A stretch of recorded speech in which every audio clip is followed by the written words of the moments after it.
Hello, everybody, and welcome to another episode of Big Lee's Worlds podcast. It is I, your host, Big Lee, coming to you tonight live once again from the Big Lee's Boom Boom Room right here in Cape Girardeau, Missouri. And today, with me, I am very privileged and honored to have out Southeast Missouri, Southern Illinois, Western Kentucky, Midwest Tennessee, Arkansas, all around wrestling legendary promoter, Mr.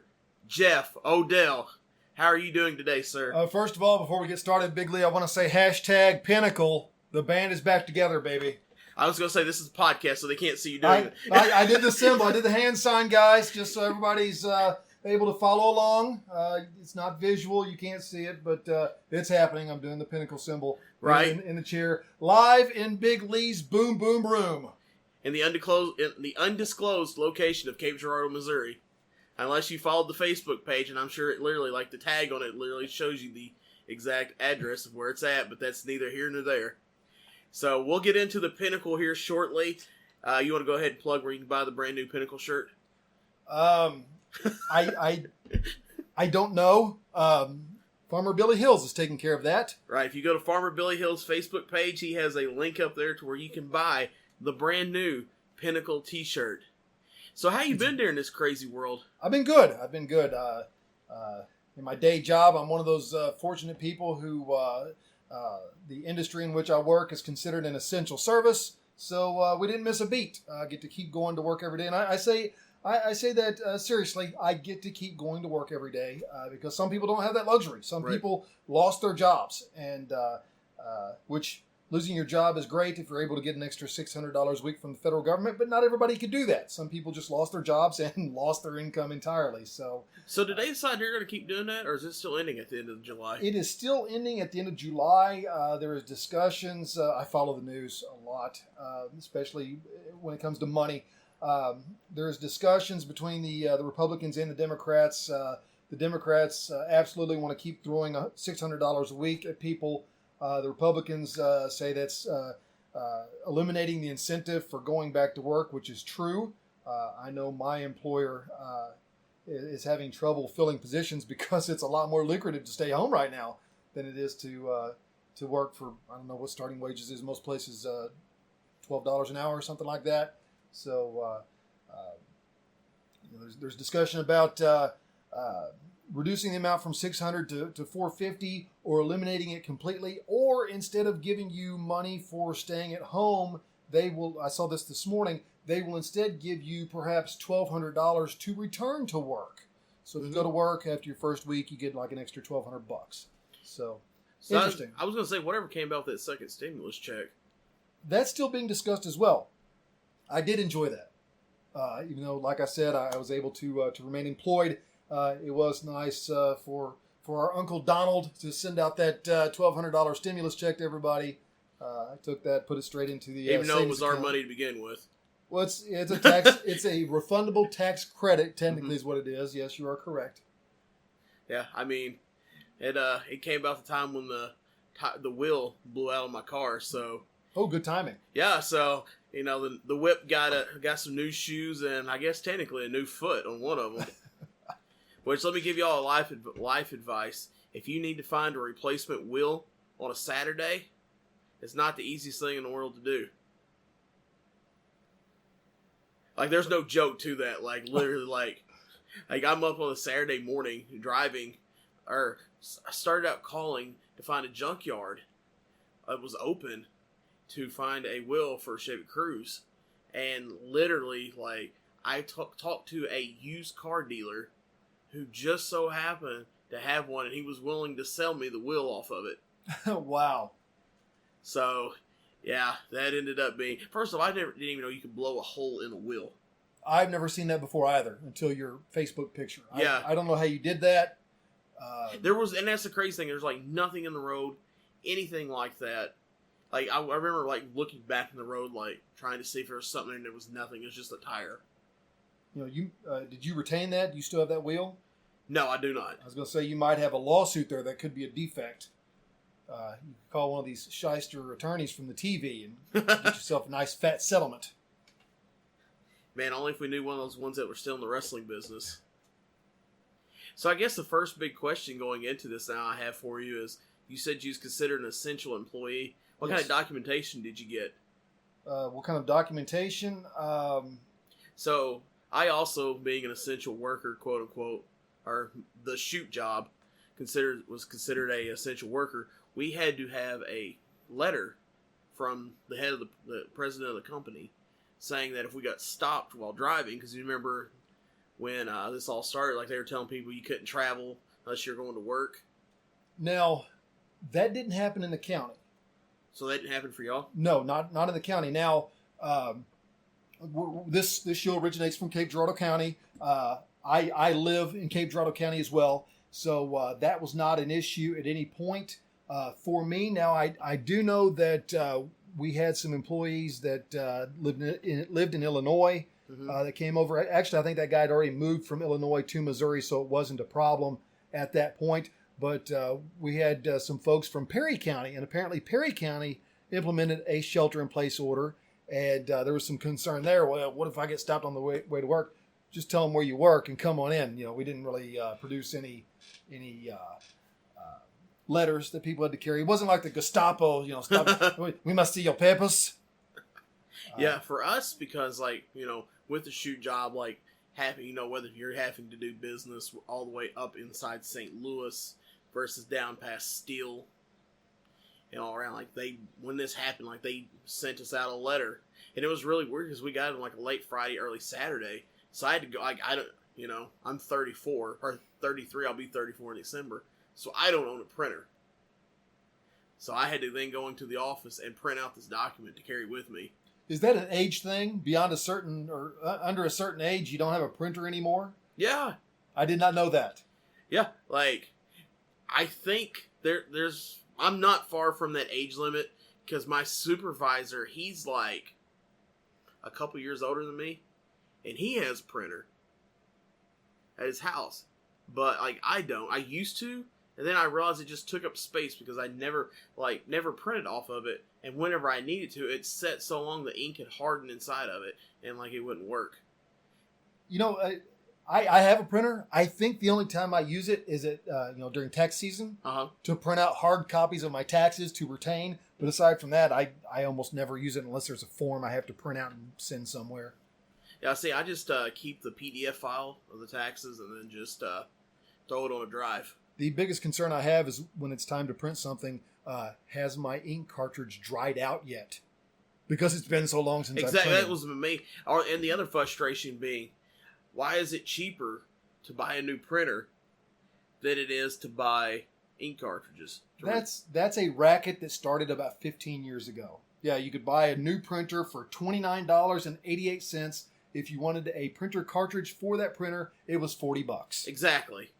And I think there was a certain demographic or age range that would still pay the $40 instead of buying the $30 printer because they didn't want to go through the hassle of, because back with, you was running 95, 98 Windows, you're installing drivers constantly, you'd have the bus pins on the back of the computer how the printer hooked up.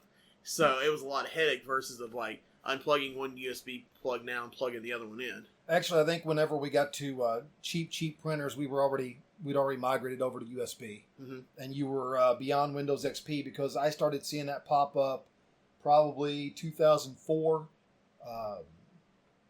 it was crazy how cheap those printers were, and the fact that it came with an ink cartridge. But the racket was that it was a starter cartridge; it wasn't full, so a regular cartridge might be good for 200 pages, and these might be good for 30, something like that. Do you remember the gimmick? I think it started out as one of them as seen on TV things, but it was the little injection thing. Yeah. And if you ever tried to use that to fill, it would just leak everywhere. No, I never did that. But back in the early 2000s, when I was a promoter, one of your biggest costs of promoting back in the days before Facebook, even before MySpace. MySpace came out in, I think, 2005. But back then, your biggest expense in promoting was flyers. Flyers were cheap, but it still cost money, but anybody could do it. And the way you minimize your cost is you get a a laser jet printer. You don't want to get a inkjet printer because the ink is so damn expensive, and if it rains on your poster somewhere, then it ruins everything. So you get a machine that's got a toner cartridge in it. Well, those toner cartridges were expensive. You might pay $70 for a new toner cartridge, or you get on eBay and you could order a container of toner for like $10, and you could get a pair of pliers. You could bust open the end on that toner cartridge, and there's a little cap. You remove the cap, you fill it with your own toner, put it back in, and you're back to printing. Now you can only do that a couple times before your print quality went down dramatically, but I did that quite a bit back when I was promoting and trying to keep my printing costs at a minimum. I remember, having a love of technology way back when I was young. I had my first computer was an Apple LLC. So, it ran, DOS base, and the printer that it had was ribbon cartridge with the pages that had the the preferred edges on the side, and all the pages connected. Yeah, the track fed. I hated that thing. I hated that printer. It was the worst. I'm glad they moved away from that. But yeah, like you said, I don't know, it's just crazy time. I'm glad personally, I'm sure you probably are as well, that wrestling's, kind of getting back into the swing of things some pseudo way there. So let's get started with this. How did you start in the business? Starting in the business, wow, going to go way back here, going to show my age. It's going to be hard to believe that a guy who's only 29 years old has been around this long. Only been around 35 years, I'm 29. But I started out in 2001 as a ring announcer. Interesting story there. I've been a fan. I've been a fan since I was a small child. So I would say probably my first show that I watched was back in 1987. I came across this on YouTube. I actually found the episode, the first wrestling show I can remember seeing. It's on YouTube. And it was the CWA out of Memphis. KBSI, Channel 23, started running wrestling, and they latched on to this CWA promotion out of Memphis, and they started running those shows every week. And that lasted for a few months, and they finally picked up WWF, and that was the big national promotion, and then we got WWF all the time. So I was big into wrestling as a youth. In 1996, I got to see Burt Prentice. Burt Prentice came to town and brought the Colorado Kid and the Spiders. So that was my first real exposure to independent wrestling. And fast forward a couple years, there was a group out of St. Louis that used to come down, and I befriended their ring announcer. And he and I talked a lot. Cool young guy. And he was friends with the guy. This was about 2001. It was actually right at 2001. He was friends with a guy who was starting up a wrestling promotion in Southeast Missouri. And he told this guy, "Hey, I got a friend here. He's looking to get into business. He hasn't done anything, but you're looking for somebody to do backstage interviews for your VHS tapes.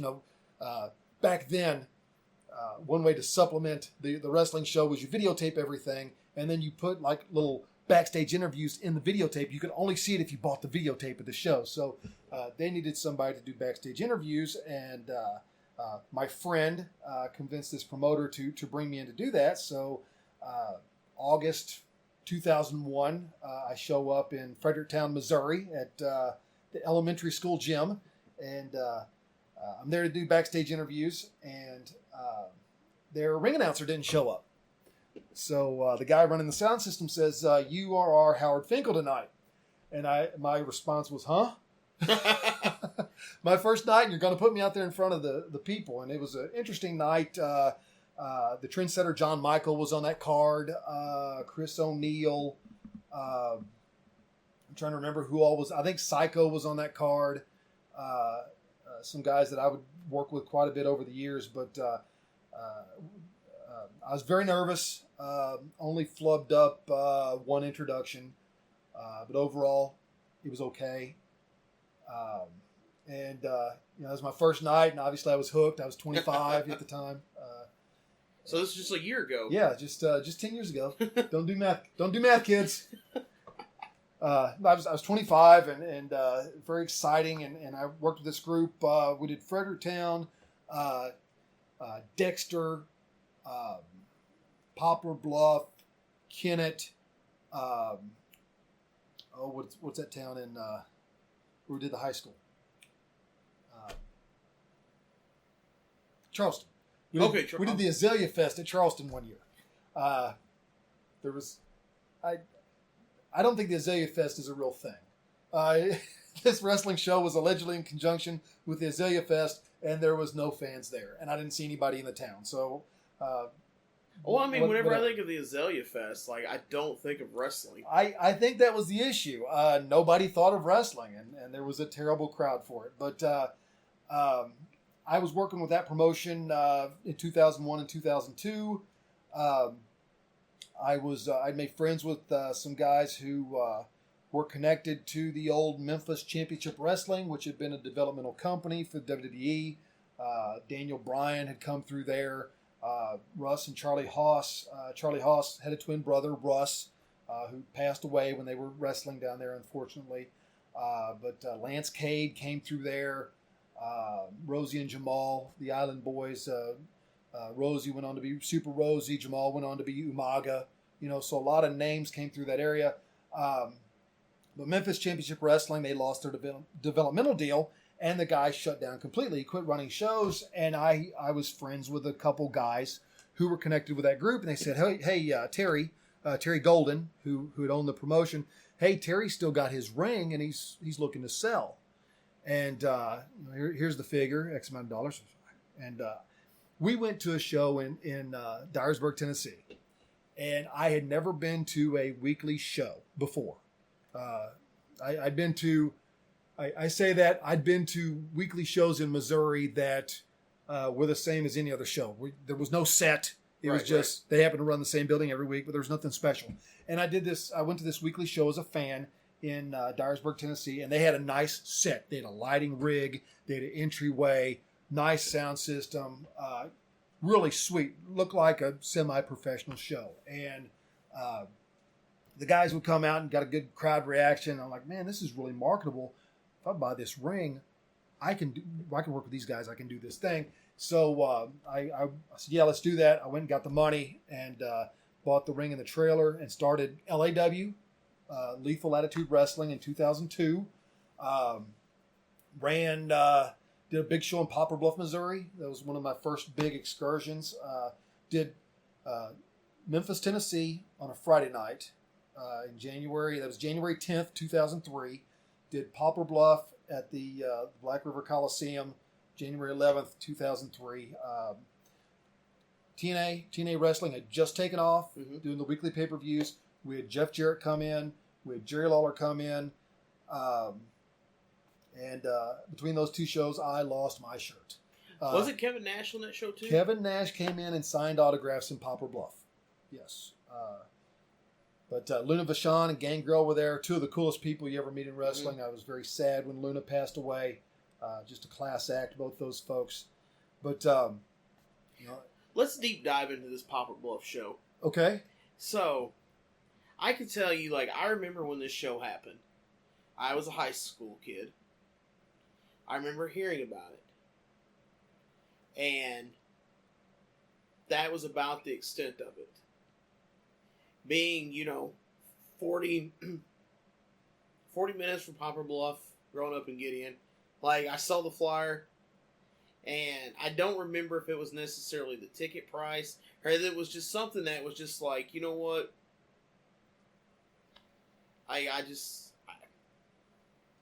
It just didn't hook me to go to it. Would you say, do you think that happened with a lot of people that was... Because you're talking about, you ran if I remember right, I think it's 45 or 5,500 capacity for Black River. Thereabouts, yes. And I'm trying to think, of all the events I've been to there, I don't think I've ever actually been to a sold-out event there. I've been to, when they did the ECW rebranding. Yes. I went to that, and I went to a SmackDown house show there. but it's just like I think there's a potential for that place. I don't know what it is. I think it's just kind of got like a bad reputation behind it. Now, I went to the second to last ECW show ever ran. Right. The original ECW, they ran, excuse me, they ran Poplar Bluff, and then they ran Pine Bluff, Arkansas, and they were out of business. But I went to that show in Poplar Bluff in 2001, I believe, and they had a decent crowd. It wasn't packed, but it was a fair crowd. And I had been to a MCW, Memphis Championship Wrestling show there that was jointly promoted with WWE. And they had Farouk and Bradshaw were there. Raven was there. I believe Rikishi was there. And the fact that show was on a Wednesday, to be fair, but the fact that show was not a sellout should have been a red flag. It was not. Another red flag should have been, as we were promoting this wrestling show, the Coliseum, we hear they cancel a Trick Pony concert. Trick Pony was a big up-and-coming band at the time, country band.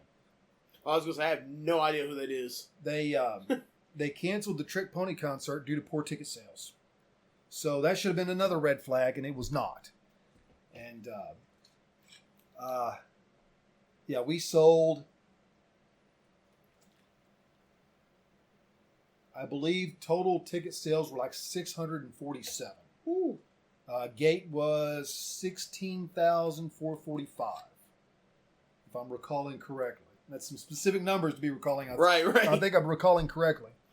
Because the budget was about $27,000. We did $7,000 in advertising, but you couldn't drive into the Paragould Poplar Bluff market without hearing a commercial. We were on Kiss FM down there all the time. Every time I drove south, flip on Kiss FM. 101.7, I think, is the station. It was 101.9, then they moved it to 101.7. But every time I drove down there, I heard it every time. Uh-huh. And the Bone, I think the Bone was playing our commercials too. And we were all over their cable system down there. We got like a quarter of a page in their newspaper down there, which was a total waste of money. We got direct mail advertisements. You know, those papers you get in your mailbox with pizza coupons and shit. We were on, can I say shit? I got a parental advisory, so yeah, you're good. Okay. PG-13, kids. We were on, we did direct mail advertising. We did everything. And probably the most effective advertising we did was the radio. I don't think anything else helped us at all. We just blew money. But so, I could tell you as far as like with the I agree with the newspaper thing. Just to kind of give those that aren't really familiar with that area kind of an idea. So it's like you had the Poplar Bluff paper, which if I remember, it's called the Daily American Republic. So you had that paper. Well, that paper's here. Well, then once you go to Dexter, it stops because there's another paper, and then from Dexter you go to Malden, it stops because there's a paper for Malden, Clarkton, Gideon, Risco, and then you go up. Campbell it stops because Campbell has its own paper. And then Campbell stops because then you go to Kennett. They have their own paper. So it was like so much competition in the newspaper. It's like I would think that I would agree it'd have to be a waste because it's like if they're only covering that amount, and it's kind of the same honestly with the TV ads. So like so you would have Poplar Bluff Cable, which was where like Gideon, Malden, Clarkton cable was hosted out of. But it would be different from what Poplar Bluff would have. Right. So it's just like, and that's why I tell people, it's like, even like when people talk about Memphis wrestling, it's like when you, Jason, stuff like that. Like Gideon was about 15 miles either direction from where a cable system that carried Memphis wrestling. So my experience in Memphis wrestling was when USWA came to the Armory in Kennett, or when it came to the casino in Crothersville. So otherwise, like to see like the TV shows, like the Power Pro Wrestling stuff like that, it's just like we never got it, and I think that's kind of where running things in Poplar Bluff, like where everything was broke down, like I would have to, if you didn't get on like a major TV, like if you didn't pull like a deal with like Channel 12, because I remember I guess it would probably be the only event I went to there before I graduated high school. I think it was 02, maybe 01, 02, when they brought Nelly. And when Nelly came there, like they plastered it everywhere. But you, back to your original question or your original comment about something about the show turned you off. I did hear some grumblings about that because we had a WWF guy in Jerry Lawler, and we had the NWA World Champion who was on TNA every week, not only on the same show but in the same match. And a lot of people thought that was bullshit. They didn't think it was going to happen. They thought we were lying, or they thought it would get canceled, because about the same time, Al Snow, who was at WWE at the time, was supposed to work on a show with some TNA guy. They were just on the same show, not even against each other. And Al Snow got pulled from that card. So the speculation was that Jerry Lawler would get pulled from this show. It's interesting because Don West was at the show. Don West was there. Kevin Nash was under contract with WWE at the time. He was off TV and had been for a while, but still under contract, and he was about to come back. So he went out to dinner. We had a sponsorship with Maya's Mexican restaurant. Okay. They had all the boys. Best sponsorship I've ever seen in my life. Everybody on the show, everybody connected to the show, come on in, they're going to feed you. So we went in groups. So went to Maya's Mexican restaurant, and I'm sitting there with, who was I sitting there with? Tim Grind and Brian Bump, I think is who I wound up having dinner with that night. And we're sitting across from Kevin Nash, Don West, and a few other people having, these are Impact guys, TNA guys with Kevin Nash. And the story I heard was at some point during the afternoon, after Kevin Nash had done his meet and greet and had his meal, he got a phone call from Stanford and said, "We know where you're at. We know who you're with. You need to leave." And then Kevin was gone. So there's kind of a neat thing, though, that... Did you still have to pay him? Yes. Okay. He made his appearance. We paid him. We paid him too much, but we paid him. And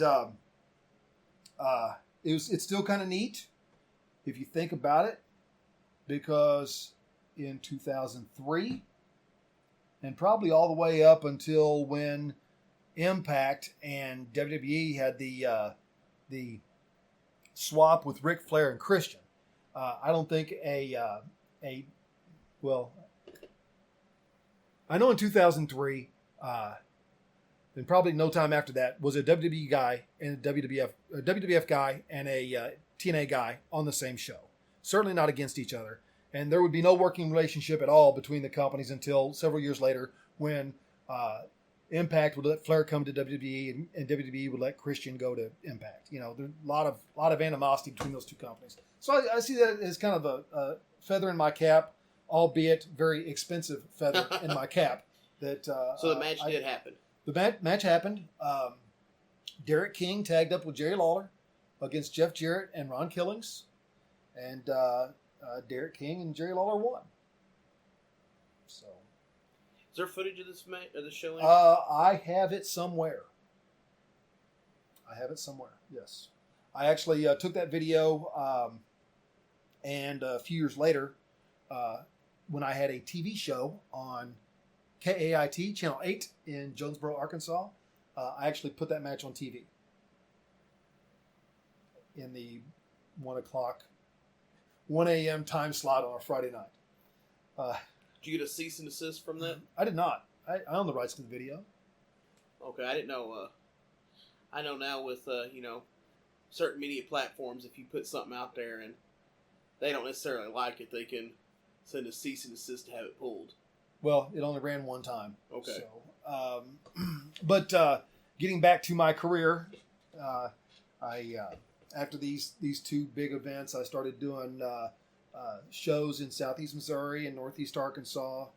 So before we get too far in this, there's something we want to point out with this. You said doing this, like between these two shows, you took a pretty big loss. Huge loss. So my question to you is, you took a big loss. What made you decide to keep going?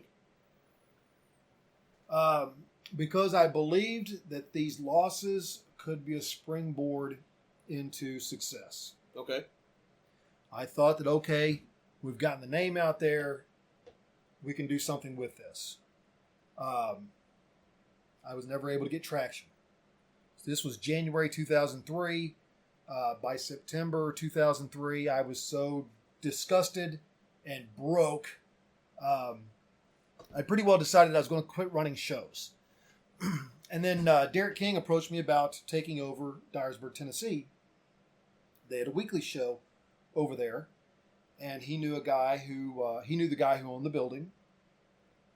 And Derek worked it out with myself and another fella. I'll go ahead and drop his name. JD Rage, Jason Walker. Jason Walker and I partnered up together and put the ball in motion to buy that building. And we ran Dyersburg, Tennessee every Saturday night for about a year and a half.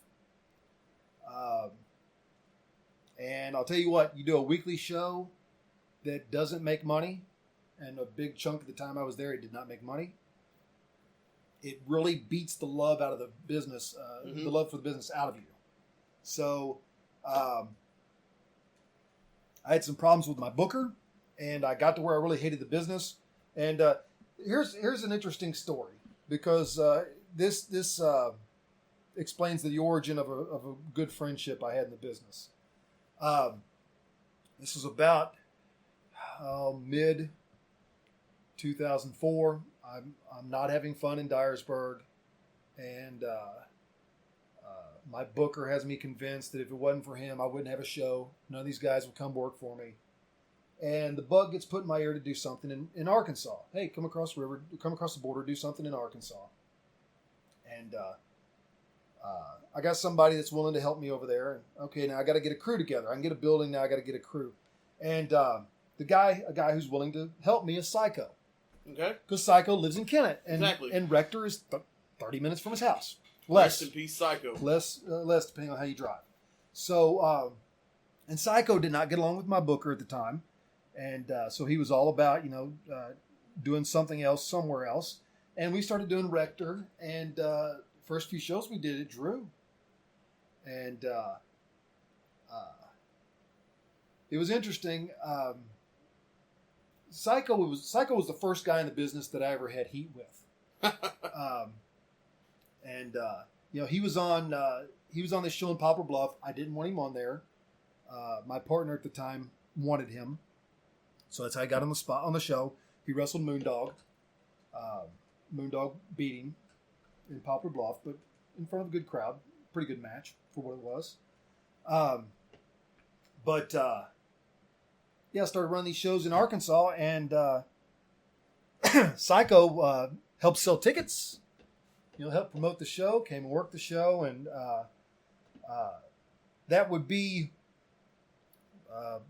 the first of several times when Psycho would be a real asset and ally to me. Mm-hmm.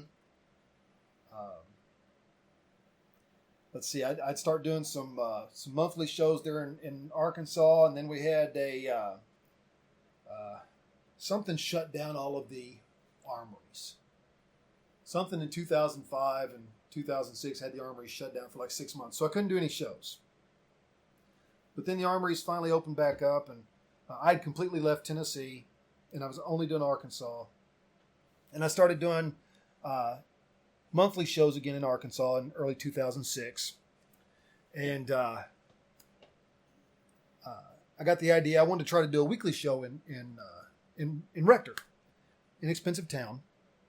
I can get the talent pretty cheap. A lot of local guys willing to wrestle.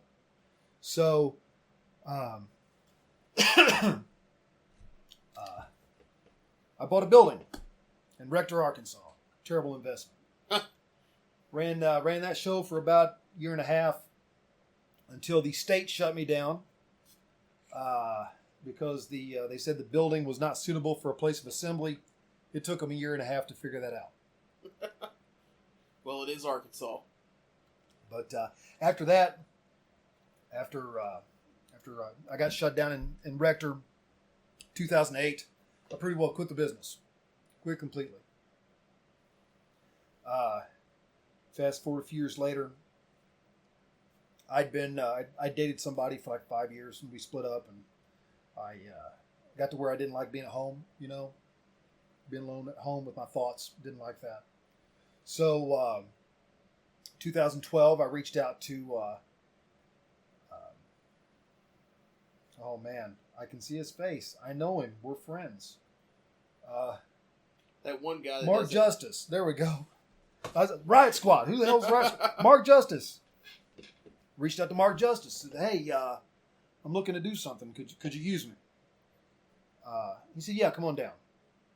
So I went down to New Bern, Tennessee, and he said, we want to do a CEO gimmick with you. Bring you out here. We'll make you the CEO, make matches. So I did that for 6 months. And then another guy decides he's going to buy the building. Actually, he's going to take over the lease. And that guy starts WOWF. He says, I don't want anybody to know that I'm running this because I'm also a wrestler. So I want you to go out there and be the owner of WOWF. Okay. So I was the owner of the WOWF for about a year. And then there was a falling out between the two owners of WOWF. The two shoot ones. The two shoot owners. And Tim Davis and Ricky Hayes. Both guys were pretty good to me, and make no mistake. But Tim Davis left on pretty bad terms and kind of stuck it to Ricky on his way out. And they'd been friends before this, and ultimately they would become friends after this. But at this point in time, it did not go well. But Ricky had to get rid of when Tim left, and a guy who had bequeathed the WOWF name to Ricky left. They didn't want that WOWF name used anymore. And I suggested to Ricky, I said, how about LAW? And you're not going to get any grief out of me as far as my company being LAW, because my company went out of business 5 years ago. So my company's dead. So he took the LAW letters and changed it up a little bit. Mine was Lethal Attitude Wrestling. His was Live All-Star Wrestling. Still kept the letters and did kind of LAW across the shield, the law and professional wrestling. But I was with Ricky from 2014 through the end of 2015. Good guy. His sons wrestle.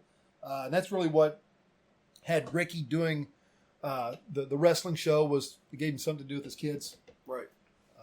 But Derek King was in there, and Dustin Starr came in and did some stuff with us. I think that was the first.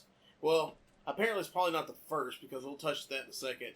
But I think that was my first remembrance of you, was going back home every couple of weeks, and then, the closest thing for something to do was to go to the mean streets of New Bern, Tennessee, to go see some local wrestling at LAW. They're in the big blue building.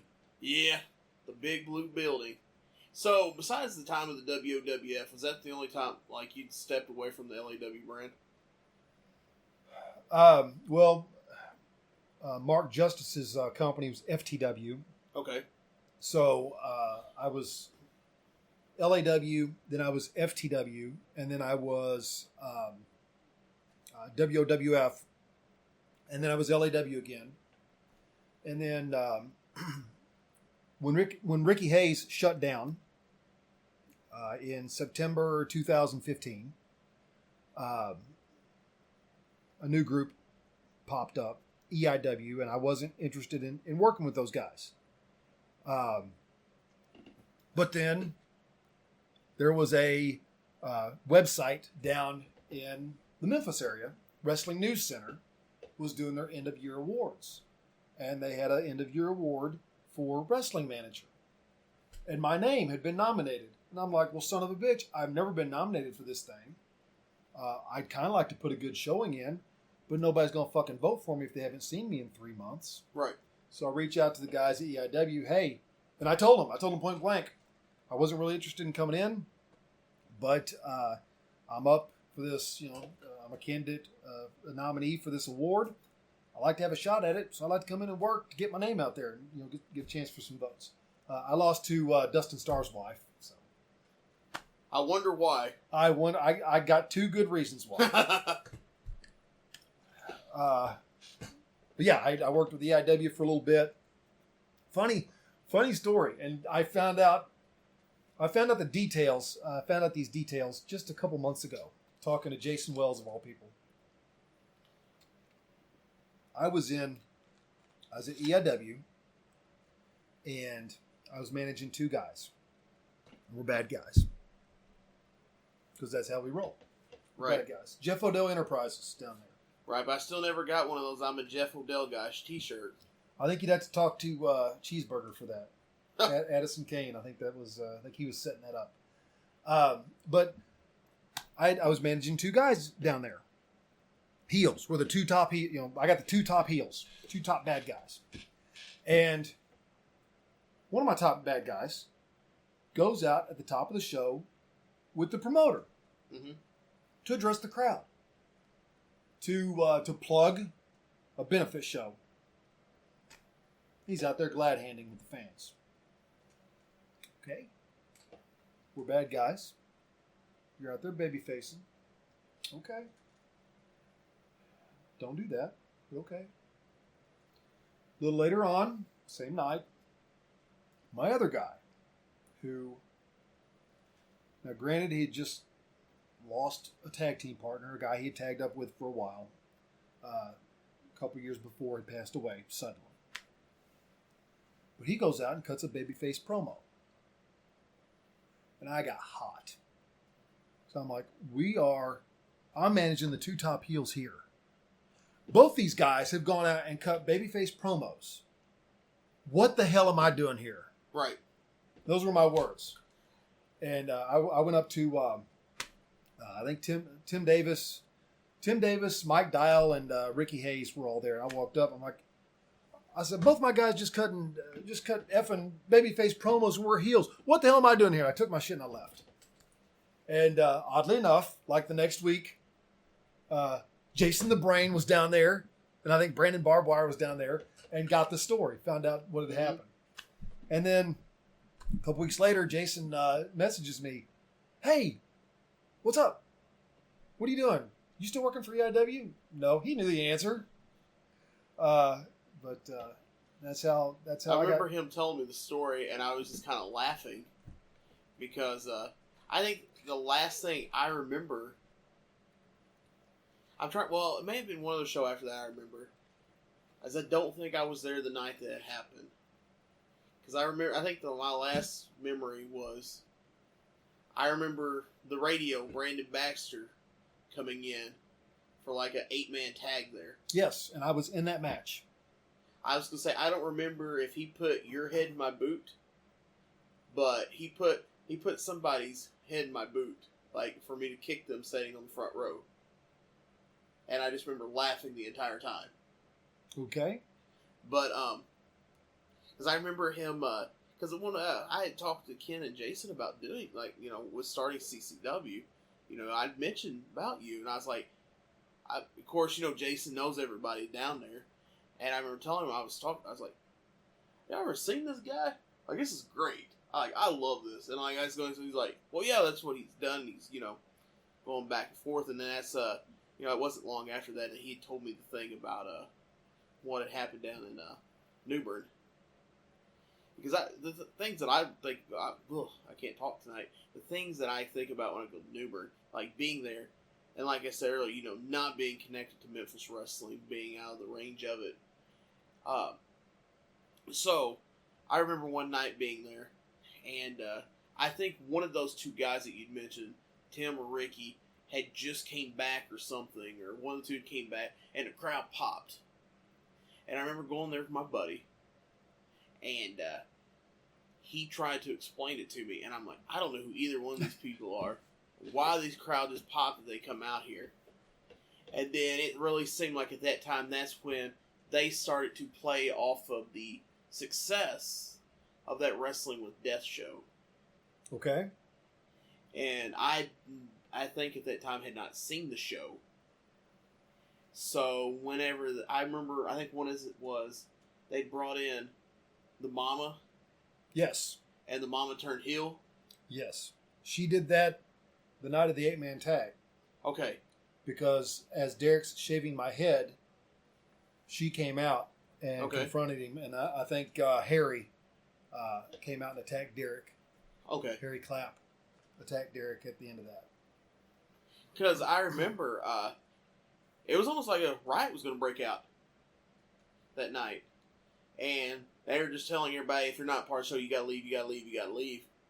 And I remember sitting there with my buddy, and I was like, I don't know these people. Like, why, what, who is this? And he's like, and then on the way on the car ride home, he explained to me about the show and what it was going on. And it ended up making me going online to look up the show, and I watched it, and, well. I could not find it online. I could not find the show. I did not have WGN America. I could not find bootleg copies of the show. And I understand I might have actually been on one of those shows because they recorded an episode in New Bern. Okay. So, if I find you some copies of it, I'll send it your way. Yeah, see if you can find the one where they're in New Bern and Derek's in the locker room talking to a bunch of guys. Apparently on this show, this was the show where they go to Derek's show. Because the Wrestling with Death, I believe, focused on Osceola, the MCW show. And then there was one episode where they actually got away from that and looked at Derek's show, which was in another town, obviously. Right.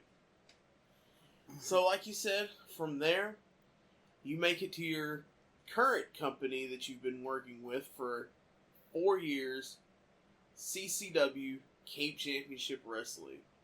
So, Jason reaches out to you. Was you initially excited about coming in? I was. Absolutely. It's less travel. Yes. Well, here's the thing. When I first started in wrestling, the closest I ever got to home was Dexter. I wanted to do Cape. Ben Oliver Big Bad Ben had Cape locked up. You could not get the arena building back when I was trying to run. In fact, I had heat with Ben. He had heat with me, however you want to look at it. Sir Mo. Been on a mission. Mo, right, remember right. Mo? Mo was involved in Western Tennessee wrestling, especially the Dyersburg area. And Mo had contacts that, back in the early 2000s, back in 2003, 2004, it was hard to find good production people. If you wanted to have a really well-produced wrestling show, that was an art. You couldn't do it. Now we got 3 people. We can throw together a decently produced show. Back then, you had to have a lot of money invested in equipment, right, to have a decently produced show. Well, Mo had some guys. He had a production company, and he wanted to work with me and get a good venue and put on a pay-per-view. And the arena building in Cape came up, and he wanted me to try to secure that, and he was going to get Chase Stevens. You want to get some of the Nashville guys, right, some of the better area guys. But the Naturals, Chase and his tag partner, a few others, were some of the names he threw around. But he had his contacts, and he wanted me to try to get the arena building. And I reached out to the arena, and initially they told me, yeah, we can do that. And then they told me, and then Ben called me. Ben got my number and called me and jumped up my ass for trying to get his building. And then the arena called me and told me, we can't let you have the building. We have an exclusive deal with this guy in St. Louis. You can't have it. So But I tried to do Cape and could never get Cape. So you never did business with the guy. I don't know. There's not a nice way to say this.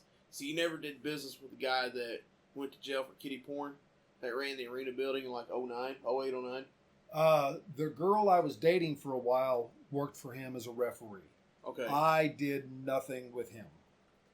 He did not book me. In fact, I got banned from his locker room because one of his security guards and I had worked together in Rector, and we didn't like each other, mainly because that guy was a piece of shit.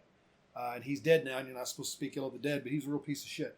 So just he like was. the promoter. He was. Well, birds of a feather. Birds of Right. a feather. But they had Eric Young and Kate. And the girl I was dating worked that show. Psycho was on the card. And Right. Pappy was on the card, so I hung out with them. And hung out with Eric Young a little bit. That was kind of cool. He seemed nice. But after that show... Bob Eaton was there too. Yeah, Bobby was there. After that show, word got back to me that they didn't want me in the locker room.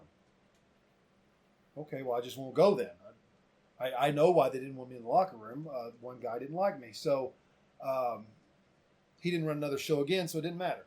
They were supposed to do a show in Malden next, and it didn't happen. Okay, because I don't remember. Because I thought they did. They did the one here. I don't remember if the one that was in Kennett was before that show or after this one. It was before. It was before, because I went to that one. Because that was the night that I know Motley Crue was there. Yes. And I think if I remember right, Psycho and Arnez were in a tag team. And Psycho turned on Arnez. I think on that show there was a very young Jason Vaughn. I think Jason had just started wrestling. Mm-hmm. I think he had trained with Arnez. And they had Cowboy Bob there. Yes. Bob was nice. Very nice guy. Met him. Ooh, he wasn't to the fans. Really? Oh, no. He was terrible.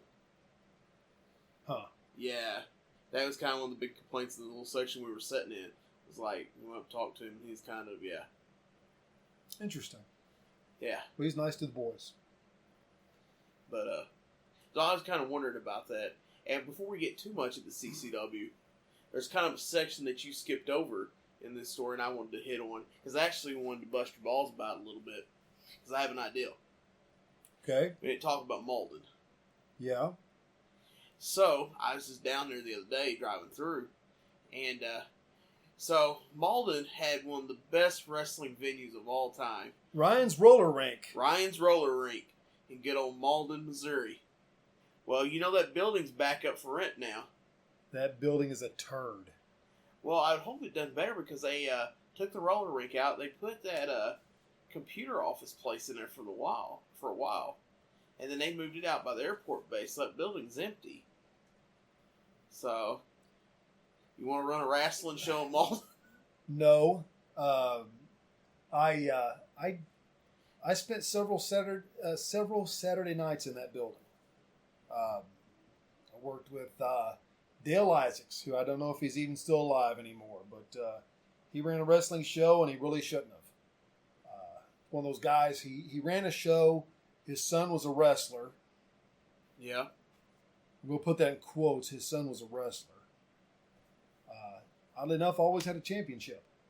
But, it's crazy how some of those companies work that way. Yeah. But I think I've told before here is still one of my memories of that place was not paying attention when I was walking back from the concession stand with a hamburger, and Arnez was in the wrong spot, and Psycho swung that light tube and cracked him in the back of the light tube. Ouch. And it was a really good hamburger. Y'all gotta understand this. It's listening to this. Like, this place had really good hamburgers. So, like, I got popped with a light tube, and all I could think about was, man, this is a good hamburger, and maybe I should go get a second one. So now, I'm at the show with my mom. She's panicking because she just seen her baby boy hit cracked in the back of the light tube. Psycho breaks gimmick because he's just like, oh my god, some teenage kid just got hit with a light tube and need to make sure he's okay. Arnett says nothing, and all I care about is the hamburger.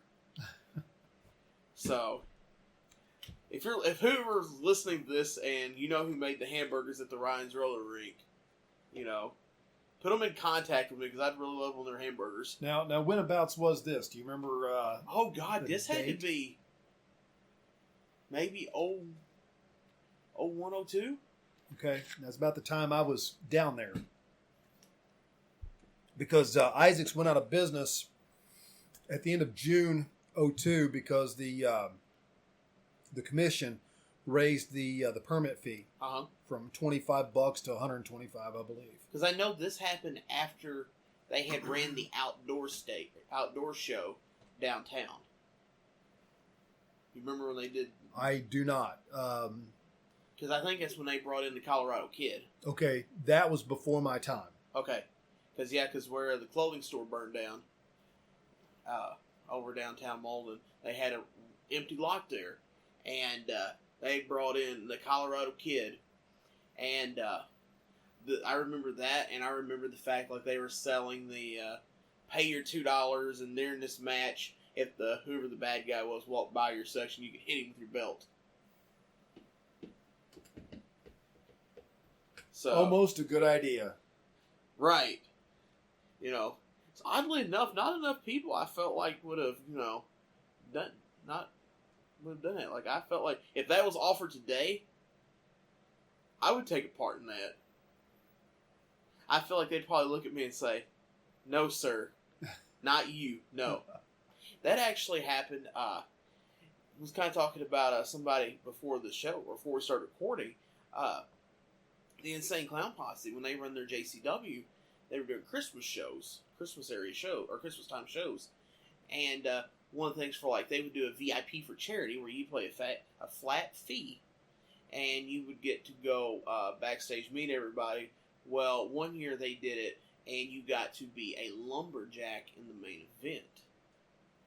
And the main event was, if I remember right, it was Weed Man because Congo Kong got pulled because he had to go work IWA Mid-South.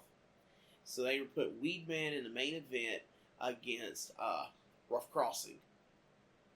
And they told us, it's a lumberjack match, so if either guy comes out of the ring, well, of course, Rough Crossing is heel, Weed Man's the JCW hero. He's like, you do whatever, you hit him, slap him, get him back in the ring. So, having a little bit of knowledge, growing up with wrestling, growing up with Dad that was a wrestler, and stuff like that, friends in the business, and then helping in Arkansas with some of the startup Facebook advertising for a PCWS. So I've got a little bit of knowledge of the business to be like, wait a minute now, they don't really mean to get out there, and so it was I forgot what because with the JCW, they would do an act match, another concert act match, he broke it out, and I remember whoever it was, they sold us that during their set, Too Tough Tony, go meet him at the side of the stage, and he'll take you around there. So we get in the line, and Too Tough Tony he repeats it again. He's like, okay, if these guys get out of the ring and you don't like them, I want you to do whatever you have to do besides kick them in the nuts or bite them and get them back in the ring. And I don't want you to pull no punches or slaps, because if I see you pull back on it and you don't give it all that you got when they're out there, I'm going to come hit you. So, of course, on my side, I forgot who was on there, because it was a couple of heels. And, it wasn't even pick a side, it's just where they had you line up, and then, you'd have Tony and Pondo and Crazy Mary and all them there, all spread out, and then they had the heels.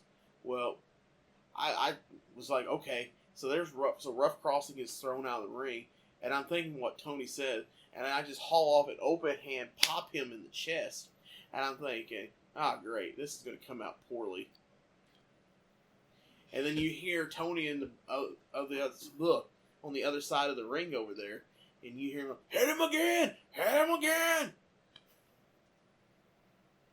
So, I don't know. I mean, I wish more people would have matches like that. That was a lot of fun.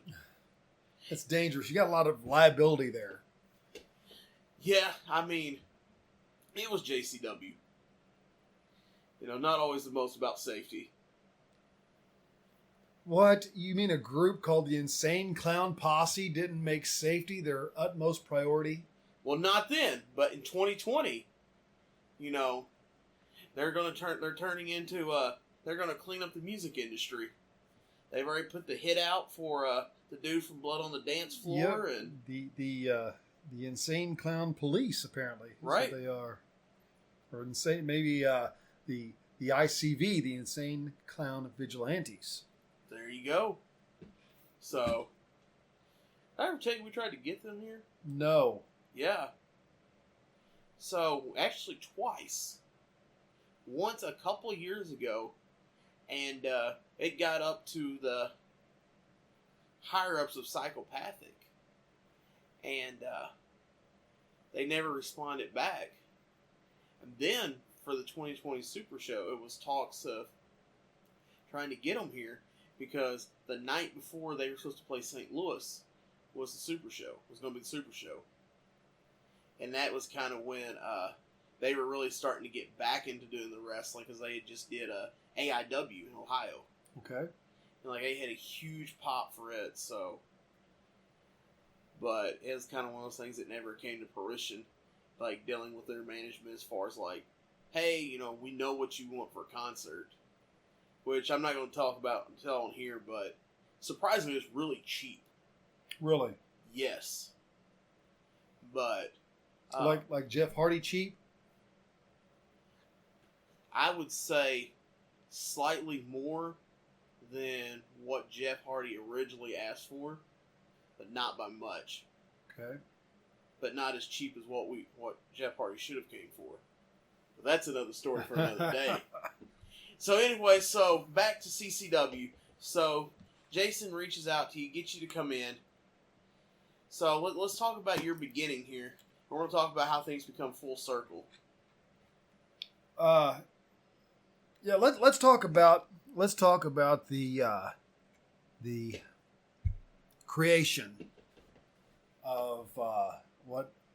Maybe I'm biased here, but the creation of what I think is the greatest thing to ever happen in CCW. The Pinnacle. Oh, I think you're talking about Nick Gage coming the other day. No. I'm talking about the Pinnacle. I'm talking about, and I've had conversations with Billy Hills about this. It's interesting. Jason says, we want to do this thing. Want to have this. Want to start this group. You're going to be in this group. You're going to lead this group, and it's going to be the Pinnacle. It's going to be Pinnacle. He'd been batting this idea around for a long time, and finally able to make it happen. He pitches it to me. I'm okay, sounds good. I'll do it. And I'm out there with, it's going to be myself, Brandon Barbwire, Sarge O'Reilly, and Billy Hills. And on paper, this looks okay. Okay, got three decent guys here, and I'm okay. Keep in mind, there's only 4 managers in the entire Mid-South. Right. It's me, it's Showtime. Very underrated talent, by the way. He's really good, and we saw some of that when he was here. We did not get to see enough of it. You got Jay Moore, and you got Chris White, and you got a pretty wide spectrum there. I don't know the last guy. Chris White, he's one of Golden Boy's guys. He's used to be NWA Mid-South. Now I think it's Pro Wrestling Mid-South. Started out as a commentator for LAW. Okay. Ricky Hayes' LAW. Wait, hold on. Is this the guy that came out and when they ran that coronavirus gimmick down there, and he's the one that said that he called the police? Yes, that's okay. Chris White. Okay. Sharp, terrible ideal. Yeah, well, sharp guy. Golden Boy has done a lot to help develop him. Uh-huh. But one of those guys who's smarter than your average bear. Plays the evil genius role really well. I really like Chris White. I think he's really underrated. Showtime, fantastic talent. And Jay Moore, I like Jay Moore. Jay Moore is a simple Tennessee heel. He's out there getting the heat on the fans. It's simple, but it works. He works it well. So, side thing before we get going into this as well. Why do you think Jay Moore didn't work out with CCW? I don't know. I don't know. I don't know if Trent Daniels was the best fit for him. One of my still memories of him, and I think it's just like, and this is, I don't know the best way to say it because I don't want to say about blurring the lines and the fourth wall and stuff like that. Being in Union City, Tennessee, and he comes out there and he cuts a promo against Too Tough Tony out in the car lot. And he talks how bad that he hates the Juggalos and how they're terrible people. And then once it's like literally like 5-10 minutes after it's over, he gets into his car that's got a giant Hatchet Man logo on the back of it. So I still think if you're going to be outside, there's like some pseudo kayfabe to be like, you can't be like, hey, I hate the Juggalos, I hate ICP, I hate all the JCW people, and then the fans see you get into the car that's got the giant Juggalo symbol on the back of it. And that's always stuck with me for some reason. And by the way, I miss her. Kayfabe, I miss her. That's a sweet girl. Yeah, rest in peace. Yes, she's been gone for a while. Gone too soon. Gone too soon. I don't know why Jay didn't work with CCW. I think we could have gotten more out of him than what we had, but that's it. You know, there's like I said, there's 4 managers, and Maria Starr, Dustin Starr's wife. That's a different thing altogether. But you know, on paper, this Pinnacle thing looks okay. You know, you got 3 okay talents, you got an okay manager, and when you actually put it out there as a thing, holy shit! Talk about everybody playing up, everybody being better. You know, this is a situation where this is the phrase I've used in my conversation with Billy Hills. You know, this is a situation where the whole was greater than the sum of its parts. You had some okay guys got together and made something special. And it's funny because this group, it did so well. The pieces seemed very modular. We pulled Sarge out because Sarge makes a really good baby face. So Sarge gets pulled out of the group and he goes over here and does something else. And we put somebody else in, and that block slides right in. Now we got Del Tucker in there, right? Farmer in the Del, holy shit! And that organic, it just took off by itself. And then we got Blaster, and Blaster, Glenn, hell of a nice guy, good guy. And Jason said we're going to put Blaster in the in Pinnacle, and I'm like, oh man, I like Blaster, but I don't know what we can do with him. And a couple fans in the crowd took a shine to him, and started putting him over on Facebook, and holy shit, if he didn't become a star. Almost a breakout star. I mean, he really took off. I would say that Pinnacle, especially the beginning of it, like, if there was going to be a life-saving moment for kayfabe to come back, to be, you know, pulled from the grave, it was that. Because I remember those first couple shows, like, I went from being the person that's like, oh, hey, yeah, we're going to do the social media, help advertise, things like that, do that, to being like, oh, hey, there's going to be a riot in Chaffee. You need to go out there with them and make sure they don't touch the fans. So, I think that, you know, that for it started going well. I think the fans really got into it, and then, like you said, it continues to grow. And man, there was so much chemistry. You take Billy Hills out of it, because turns out Billy Hills is an incredible talent. Right. Putting Billy and myself together, it amplifies Billy, but Billy showed that he can be a star regardless. Billy holds those people in the palm of his hand. And nothing proved that better than the night he came out and Nikki Lane is beating down Sarah Summers, you know, after a match, and he pushes Nikki Lane down, and the crowd, we got 300 people losing their mind. Oh my God, Billy's here to save the day. And he picks Sarah up and power slams her. I mean, he had him, and then he dropped him right back down. So, oh my God, this guy's incredible. And then Brandon, you know, Brandon Barbed Wire, the chemistry I had with Brandon, we played so well off of each other. That was so much fun.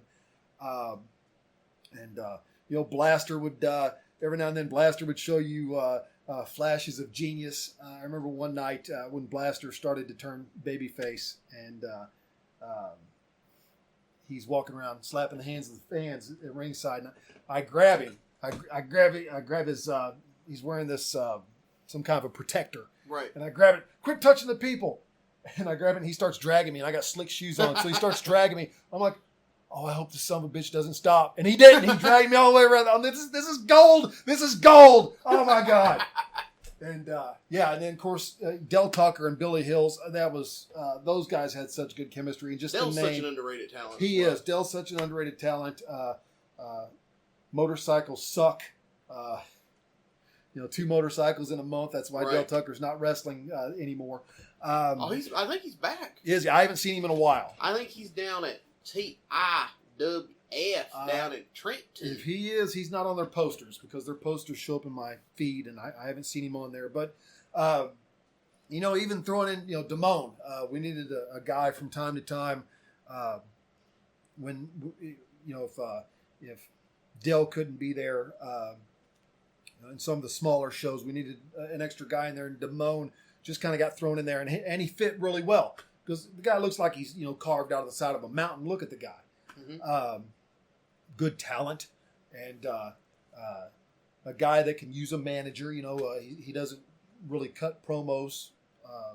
He cuts them okay, but he benefits by having a manager. But the Pinnacle, I will say this, Big Lee, unequivocally.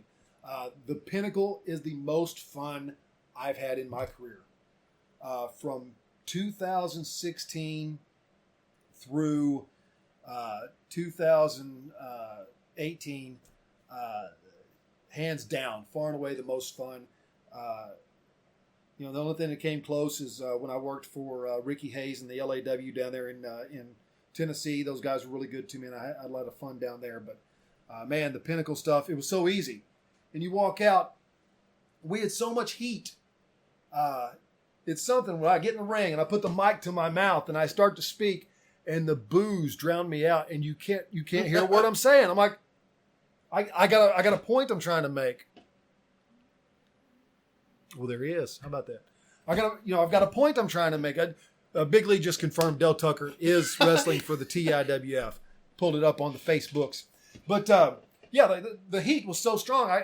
I was going out and trying to cut a promo because I had something I wanted to get across. And the people wouldn't let me speak. I'm like, This is great. I've got so much heat, but I can't do anything with it. The people won't let me get these points across. So, one fun thing about Pinnacle was when we kicked Brandon out, which was a great story. Nobody saw that coming. And at the same time, we pulled Hollis Giroux in. And Hollis was a good talent that had not quite reached his potential. Of course, still young and green. And such a diamond in the rough. Yeah, and talk about chemistry. I had that chemistry with Brandon. I was fortunate that I had the chemistry there with Hollis as well. And Hollis is a guy who benefited by having a manager, certainly. But tremendous talent in his own right. Cuts a good promo himself. I like to think of him as a black Tully Blanchard. He's a cool black guy, just a little darker than Tully Blanchard was. What terrible taste in music. He smokes cigars, so he and I had that in common. So we've been known to go out during intermission and have a couple cigars in the parking lot. But it's been fun. I hated to see it go. When the Pinnacle, the Pinnacle, we didn't get stopped. We didn't. We were hot, and then Billy Hills got injured, freak accident. Del Tucker got injured, freak accident, followed by another Del Tucker freak accident, all in the same month. Matthias, just a culmination of nagging injury, and I left him out completely. Sorry, Matthias, didn't mean to leave you out. Another good talent, a good talent that benefited by having a manager. But that was easy too. Just Roger, go out and beat people up. I didn't really have to put that over. He kind of did that himself. I still think one of the biggest ball drops is he never got the belt. Well, that's why we got him his own belt. Right. And that worked too. And that was a good angle. And that was a good way to introduce a new belt. You're not going to give us a title shot. We'll just get our own belt. But Matthias, just a culmination of nagging injuries, and he's out. And next thing you know, I'm down to one guy. It's like, shit. It's like, okay, we don't really have anybody else to put in here. Because Nikki's gone. Nikki's gone. Marco's doing the solo thing. Right. And Marco fit, and you know, we totally went over Marco too. Marco is an interesting story. And I love the Marco story because he came in as my bodyguard, which is hilarious. But they took Marco and took him out of Pinnacle, and we had the Roscoe Eat Lisa team. Yep. And we lost half of that. Bart Gator Tits. And we just had. You can see the reunion this October of Roscoe Eat Lisa at the Anna Fight Underground. How's that for a cheap plug? Are you getting paid for that plug? Possibly. Okay. Well, but we had Roscoe Eat Lisa, and we lost half of that tag team. CCW lost. I say we. I didn't lose them. CCW lost them. And so Marco leaves Pinnacle, and he starts tagging up with Mikey, which is very popular. They are a very popular team. And it was just, I found it humorous that when Mikey's tag partner came back and they reformed Roscoe Eat Lisa, they did not get as big of a pop as Marco and Mikey did. Fascinating. So, sorry, that was just a random thought I wanted to share. Hey, nope. I mean, so, like you said, this all happened, and then you moved to your next step of your CCW career. So, you're in essence fired as your Pinnacle lead. Right. And then magically, through the blessing of the wrestling gods, you become the new CCW general manager. And that was a sad situation. It was a sad story. Lane Austin, our good friend Lane Austin, was staring down the barrel of a major surgery, multiple organ transplant, and we did not know if he would ever be returning to us, right, or if he would be going on to live with Jesus. So it happened very quickly. I'm no longer in the Pinnacle, but okay, we're going to make you the general manager, and you're going to fill in for Lane. And very, very lucky. We're very fortunate that we got Lane back. Glad he made it through. It was touch and go there for a long time. Right. Glad to see him back. He's doing, Now he's back at every show. I can see him every time. I love that guy. That CCW, he'll also be at the Anna Fight Underground. Really? Yeah. I don't know if I'm supposed to say that or not. Are you getting paid per mention? I'm going to have to work that out in the group chat. You always get paid per mention. That's right. I should probably also make sure I could have said that first, but look at it like it's breaking news. Because what now that puts him with at least 3 companies, because he's doing that Stride, and we doing the Fight Underground. Right. So anyways, so you become the CCW general manager. So you something like this that kind of puts you in a face role, correct? Straight, more so. Down the middle. Jack Tunney wasn't necessarily a baby face. He just called the act. He just called it.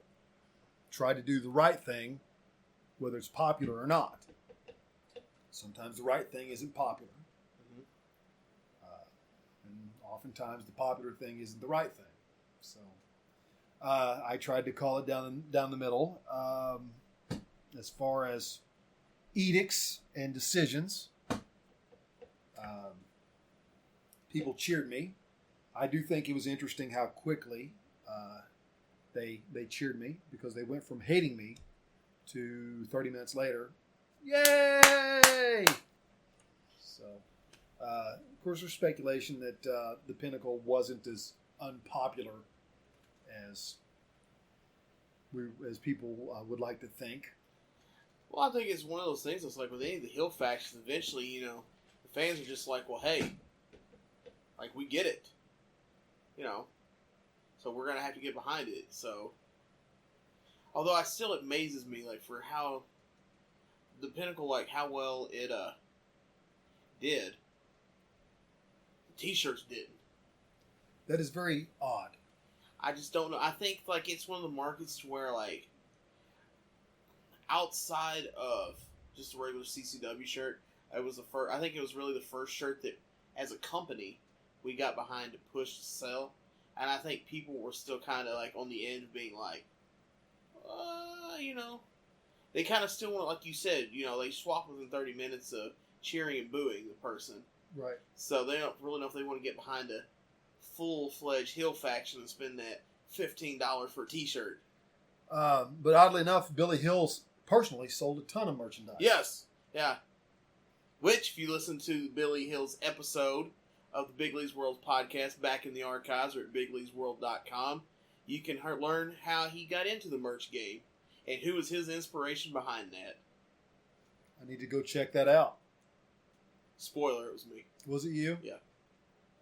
Well, I mean, you should still go listen to it. Everybody should. So anyway, so you're traveling along here. You're doing the general manager spot. So internally, how do you feel about this? Are you happy with your point at CCW doing this? Are you like, It's not nearly as fun. Mm-hmm. Coming out and greeting the fans and making the matches. I'm just kind of there, Mm-hmm. And we put that ball in motion Saturday night to where I'm not just there anymore. Now I've got a much more active role. One of the questions that was popped off from the messages was, did this start Saturday? Did this start in June?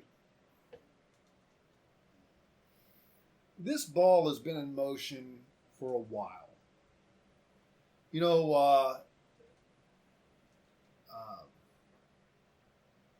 When Billy Hills came back from an injury a couple years ago at a Super Show, he actually was against Pinnacle,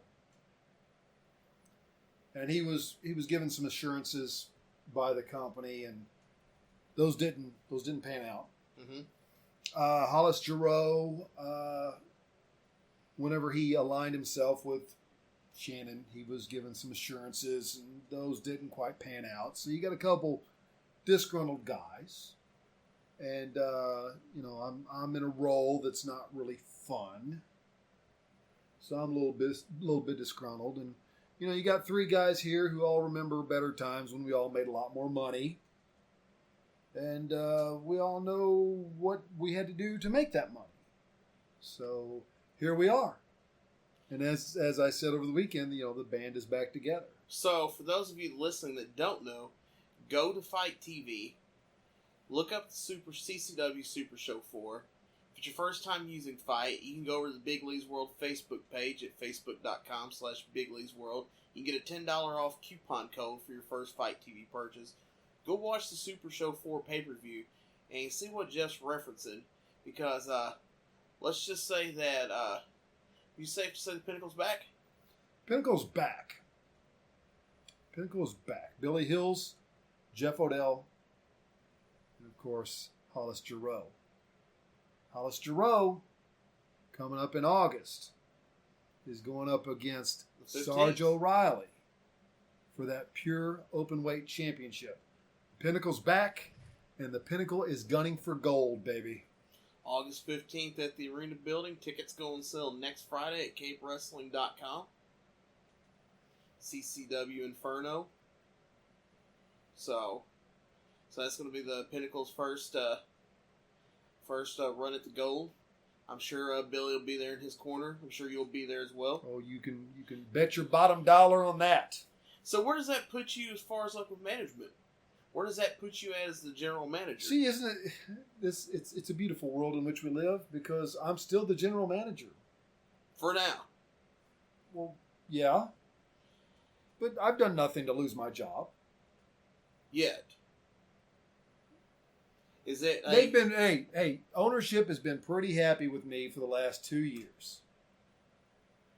And even though ownership changed recently, the new guy, who I actually haven't even met yet, as far as I know, is still happy with me. The guy I answer to is happy with me.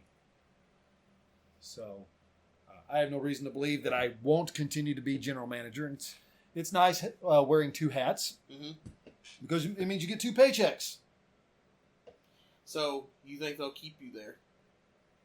you don't think, like, after your actions Saturday, that they don't have a plan in motion to remove you. What did I do? Shannon Young's a jackass. He got what was coming to him. I mean, I can't disagree with that. I mean, beginning of the night, I was handcuffed to him. So. Yeah, exactly. You know about him. You know what's up.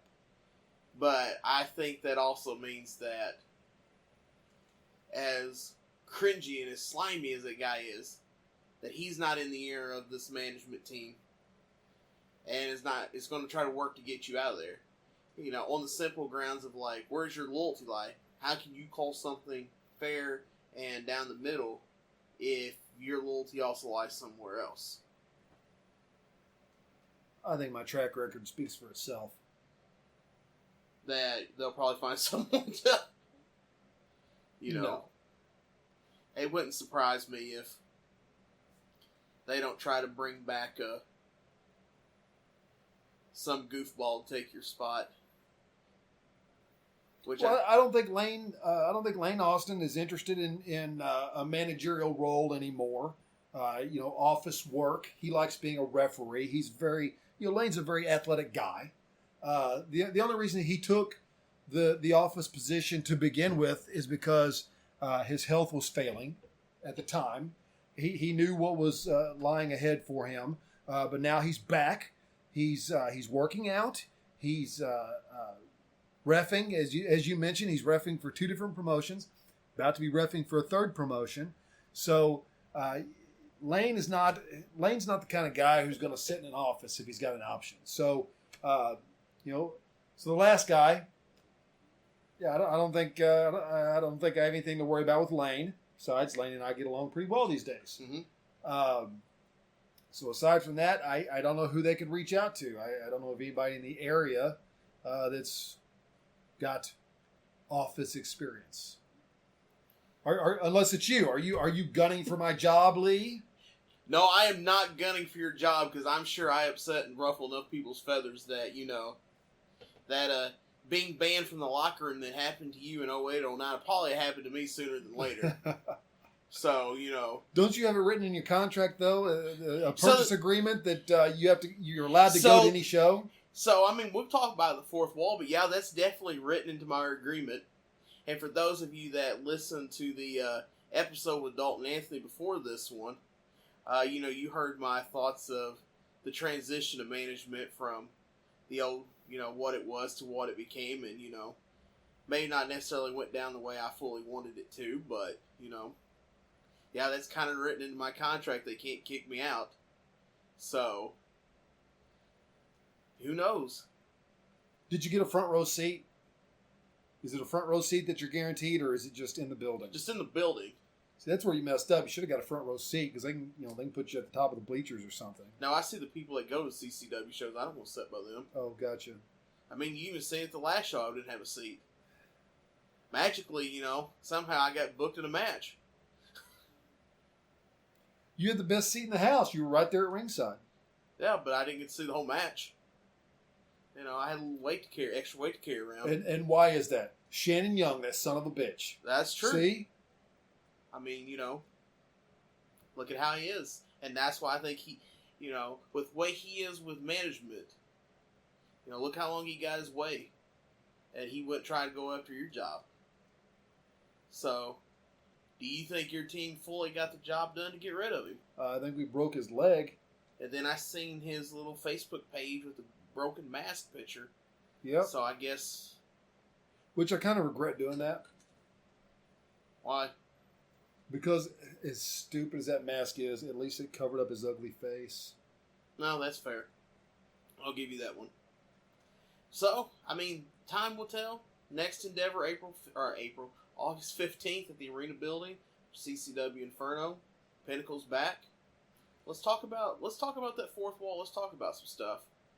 So, you talked about the better times of CCW being with the Pinnacle. Pinnacle's gone.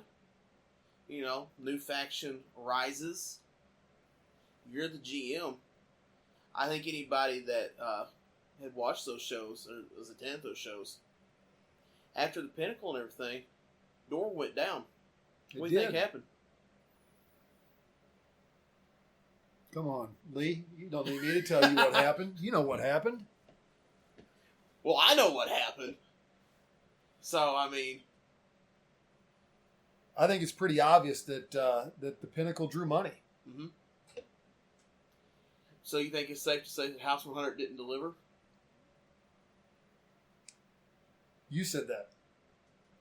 But you didn't disagree. I did not disagree. What do you think that is?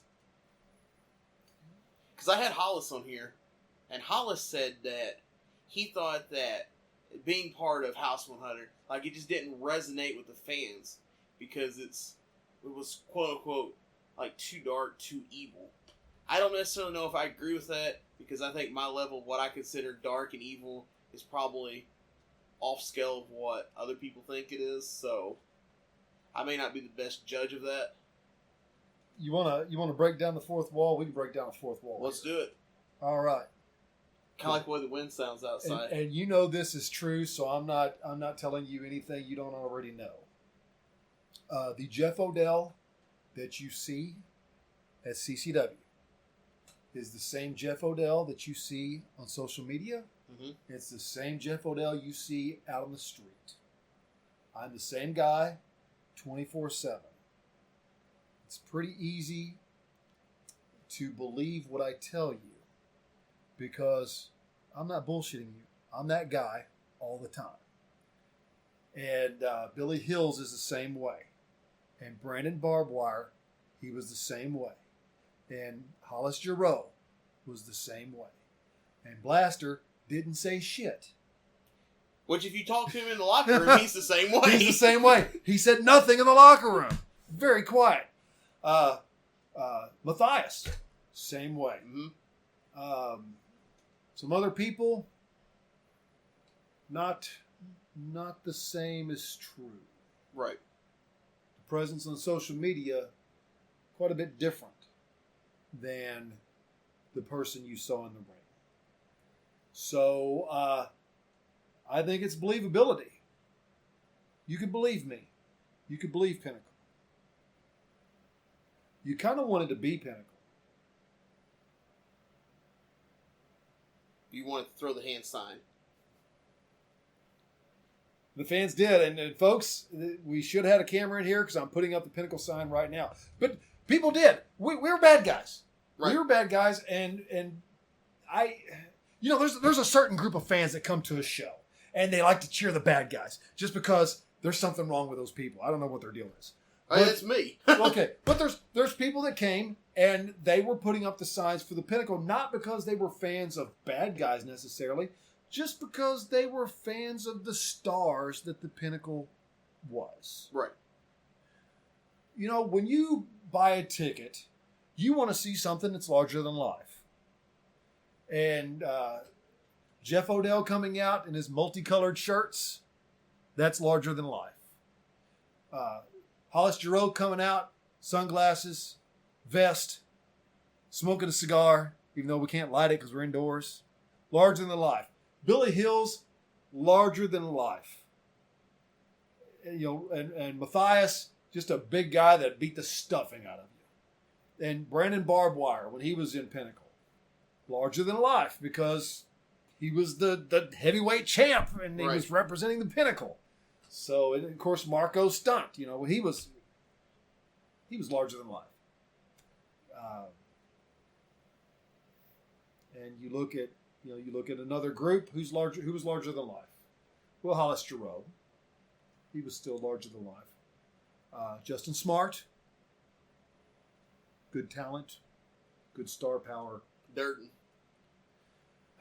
Jake Durden was actually really good. I did not realize how good Jake Durden was until Brandon Barbwire wrestled him. Uh-huh.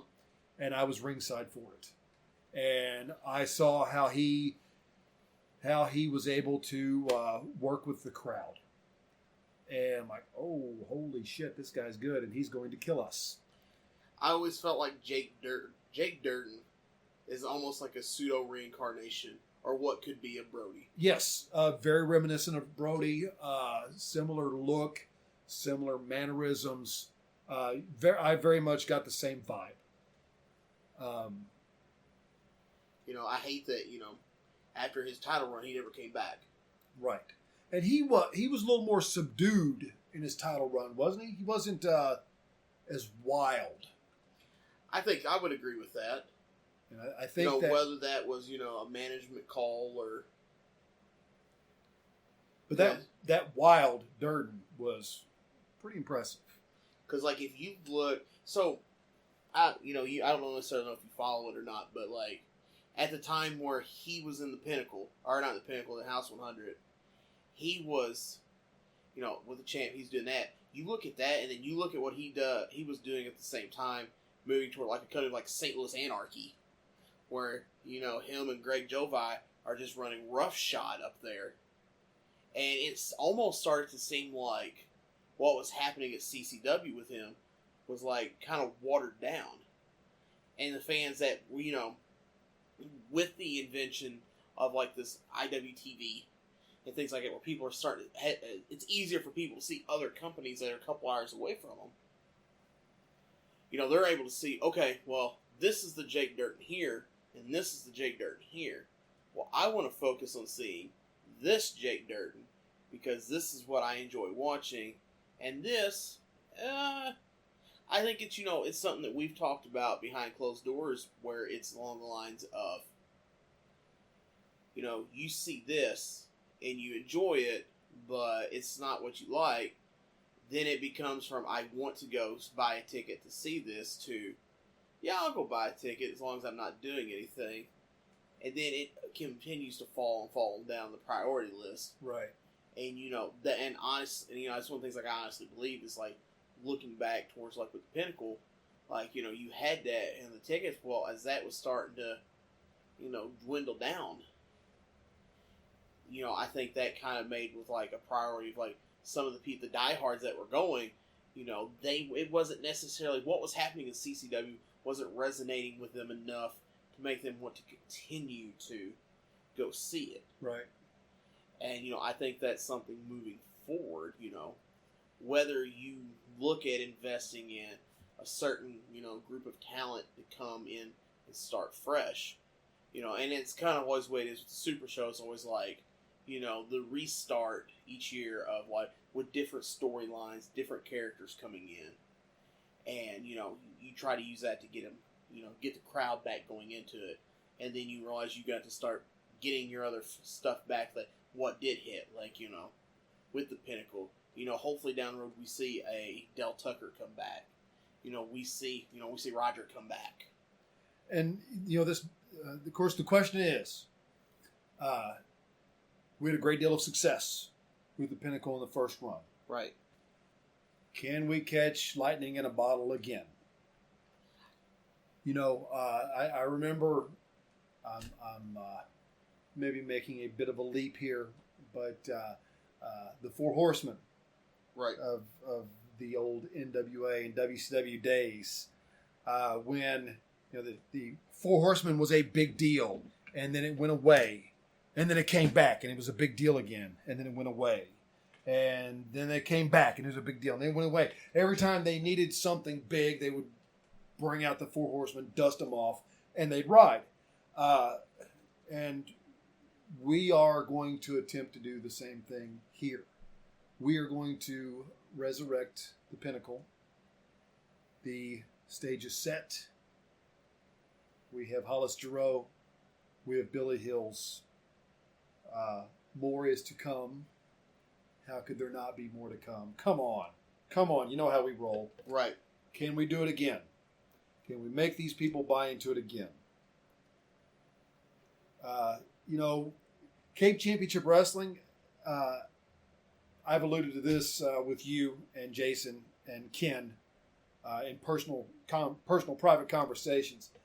This is it was a very unusual thing. Cape Championship Wrestling, no promotion had been able to survive in Cape. And I attributed the success, at least early on, of CCW to some magic in the ownership group.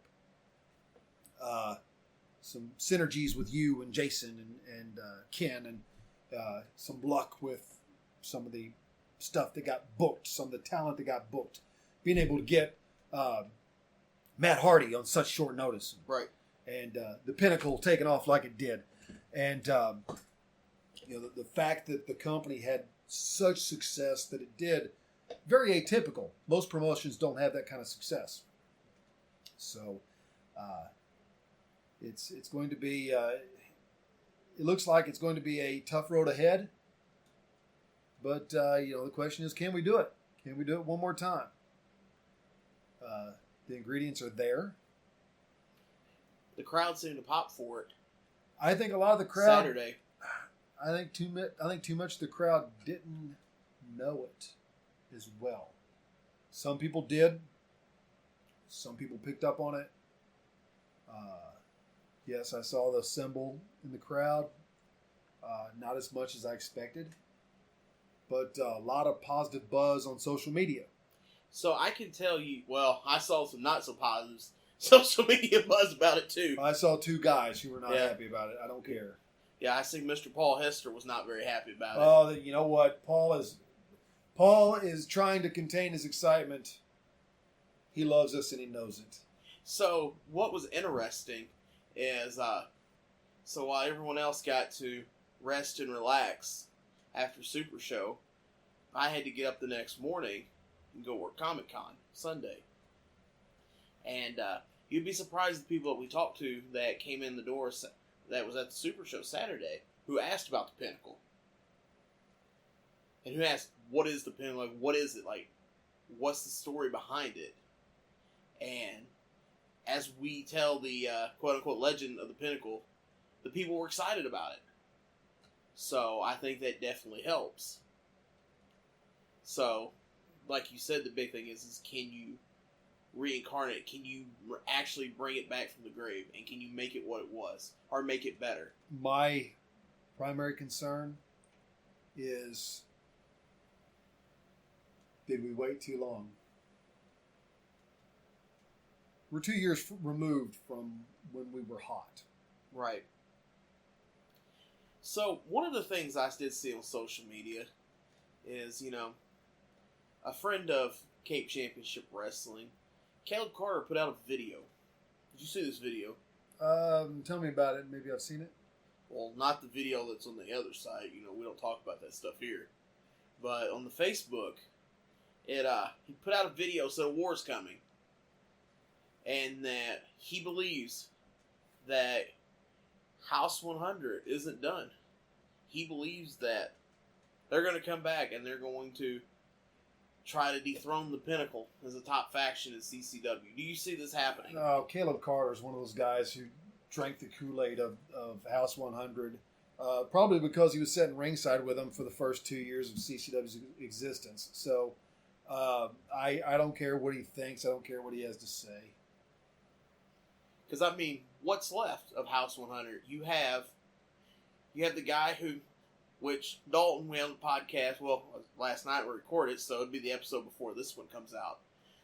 Had him on there, and we was talking about, he got hit in the head and he was the Macho Man. And apparently he got hit in the head again, now he's not the Macho Man. So House 100 has a manager with a broken ankle, a guy who don't know if he's the Macho Man, and a guy that wants to be Hulk Hogan. Is there anybody left besides that? I think that's it, because the only guy they had worth having at that point was Hollis Giroux, and he's Pinnacle, baby. And Justin Smart left them. See? Justin Smart smartened up. That's true. Tagged up with a doctor. Now they got the belts.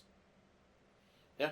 So, I guess the only ones that doesn't answer for is your good personal, close, long time friends, the LA Hustlers. Is there a spot for the LA Hustlers? Are they still around? They tend to show up at certain spots. Down in Arkansas.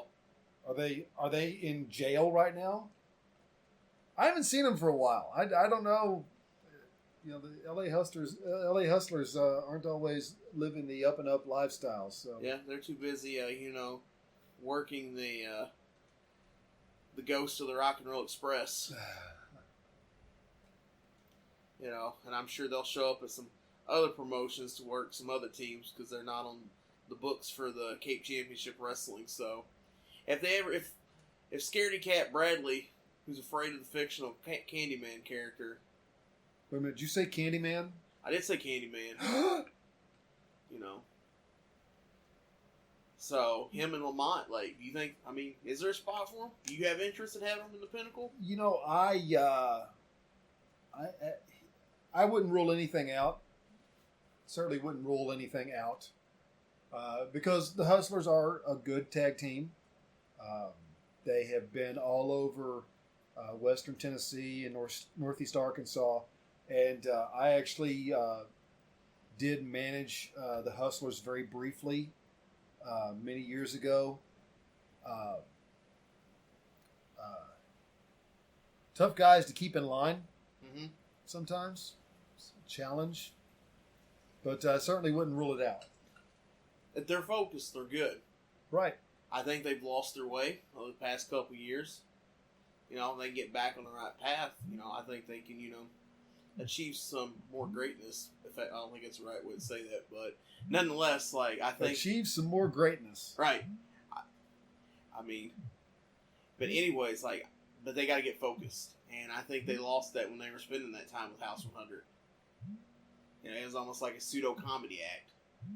You know, you talk about believability in what you're doing in social media. You go look at their social media, and it's always, something about what tag team you've never heard of, can they beat them? So, you laugh, but you know it's right. I don't know who this is. I look at these posts and I'm like, is this like some created thing off of like one of the video games, or like... This picture's in black and white. I think these guys died 20 years ago. Wait, I think they actually did do that for somebody. I forgot who it was. But, I think you guys can beat a couple of corpses, yes. Well, I don't know. They do work pretty stiff. That's a terrible joke for the night. So, I do have a couple questions that was submitted.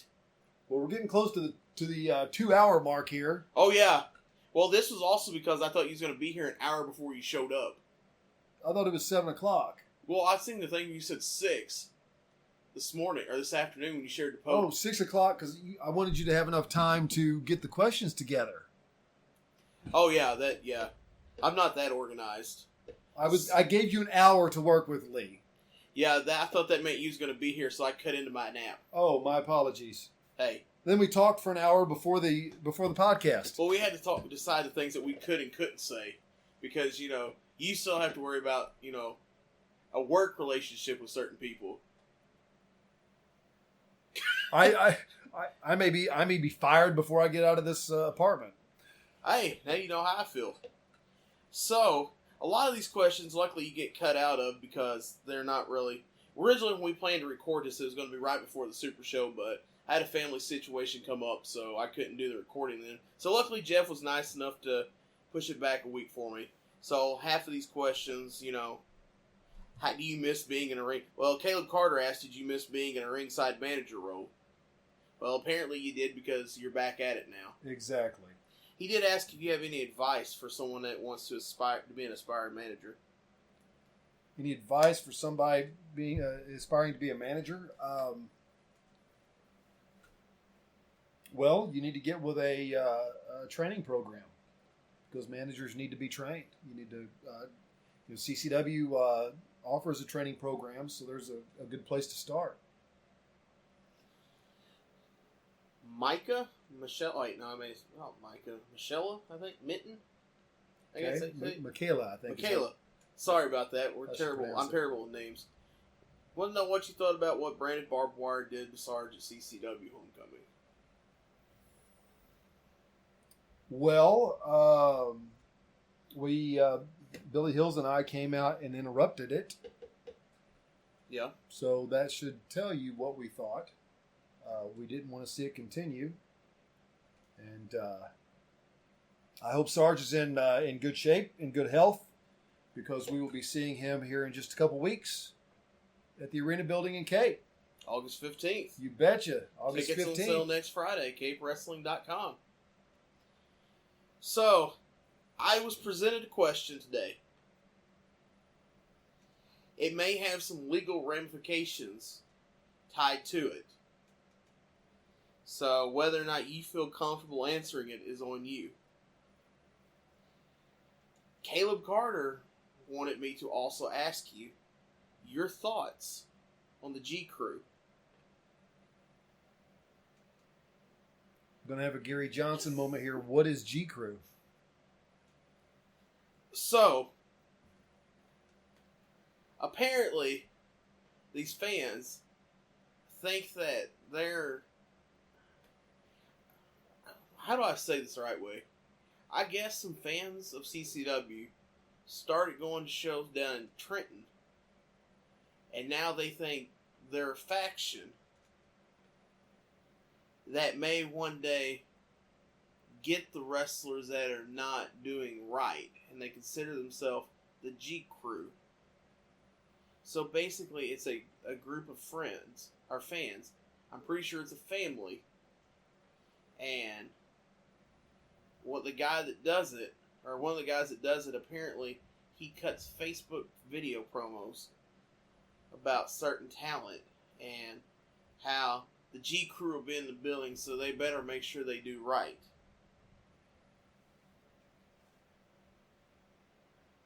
So it's some goofy fans that have figured out how to use their phone to record videos of themselves. Apparently. Okay. And they're officially the G Crew. So what was the question in regards to the G Crew, now that I know who they are? I guess he wants to know your thoughts on it. I think he was under the impression you were more aware. My thoughts on the G Crew are okay. Apparently, this kid named Michael Goodman may be a higher up in the G Crew. Do they buy tickets? Do they pay for their tickets? Well, he's the one that's always got the House 100 T-shirt on in the Yeah, crowd. yeah, he's the goofball that's been calling for my termination for the last several months. Like, he's one of 3 people. Everybody else loves me. I don't know what his deal is. I feel sorry for his wife. That I assume that's his wife that's at the show with him every time. Poor woman. You know, I just want you to make sure, because I don't want you getting heat with the G Crew. If I get any heat with the G Crew, I will just direct them to Billy Hills. Nah, that's fair enough. That's fair enough. I think you pretty well answered Caleb's other question about how you feel about the Pinnacle being back together. Excited! Hashtag excited. Hashtag excited. Hashtag Pinnacle. Hashtag Pinnacle. Hashtag suck on that, Oprah. Is Oprah still alive? I think so. Okay, I didn't know. Pretty sure. She might be Joe Biden's vice presidential nominee. I'm not sure. I thought did he already not pick anybody? Not yet. He's talked about by Labor Day weekend. They're talking about a woman of color. So, like Stacey Abrams or Kamala Harris or Oprah Winfrey or Condoleezza Rice. Condoleezza Rice is a name that was floated on conservative radio last week. I don't know if that's... I don't know where that came from, but very interesting. She's still alive? Oprah or Condoleezza? Condoleezza, too. She's still alive, yes. For some reason, I thought she passed away. Oh, no, she's alive and fabulous. Yeah, like I said, I didn't, So, good close personal friend of mine, Josh Thurman, asked a question that's kind of like a side note of all this, and something that's not really being overly addressed right now. Considering looking at the flyer or the match cards that came out from for this CCW Inferno show, and away from the Pinnacle deal. Since you technically, as of recording this, are still the CCW general manager, Josh Thurman asked, "How do you feel about Cash taking the belt to Illinois?" It's theft. He doesn't own that. And that belt's worth more than $500, so that's a felony. So he's lucky he's not arrested right now. He's lucky he's not sitting in a jail cell right now. But I'm going to cut him a little slack because he's a tremendous talent. And I like the fact that he wrestles for CCW. So I'm going to give him the opportunity to bring the belt back Why is he on August 15th. Well, why isn't he on the card next month?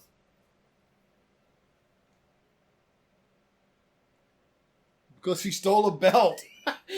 I'm not going to reward his bad behavior. I mean, you can't steal the belt and then get your way. Well, it's He thought he would take the belt. 2020. That's how things work. Yeah, I know. You know what? This isn't Seattle.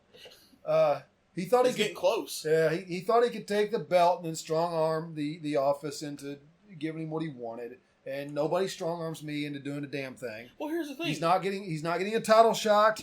But if he brings the belt back August 15th, he won't be prosecuted. Well, here's the thing.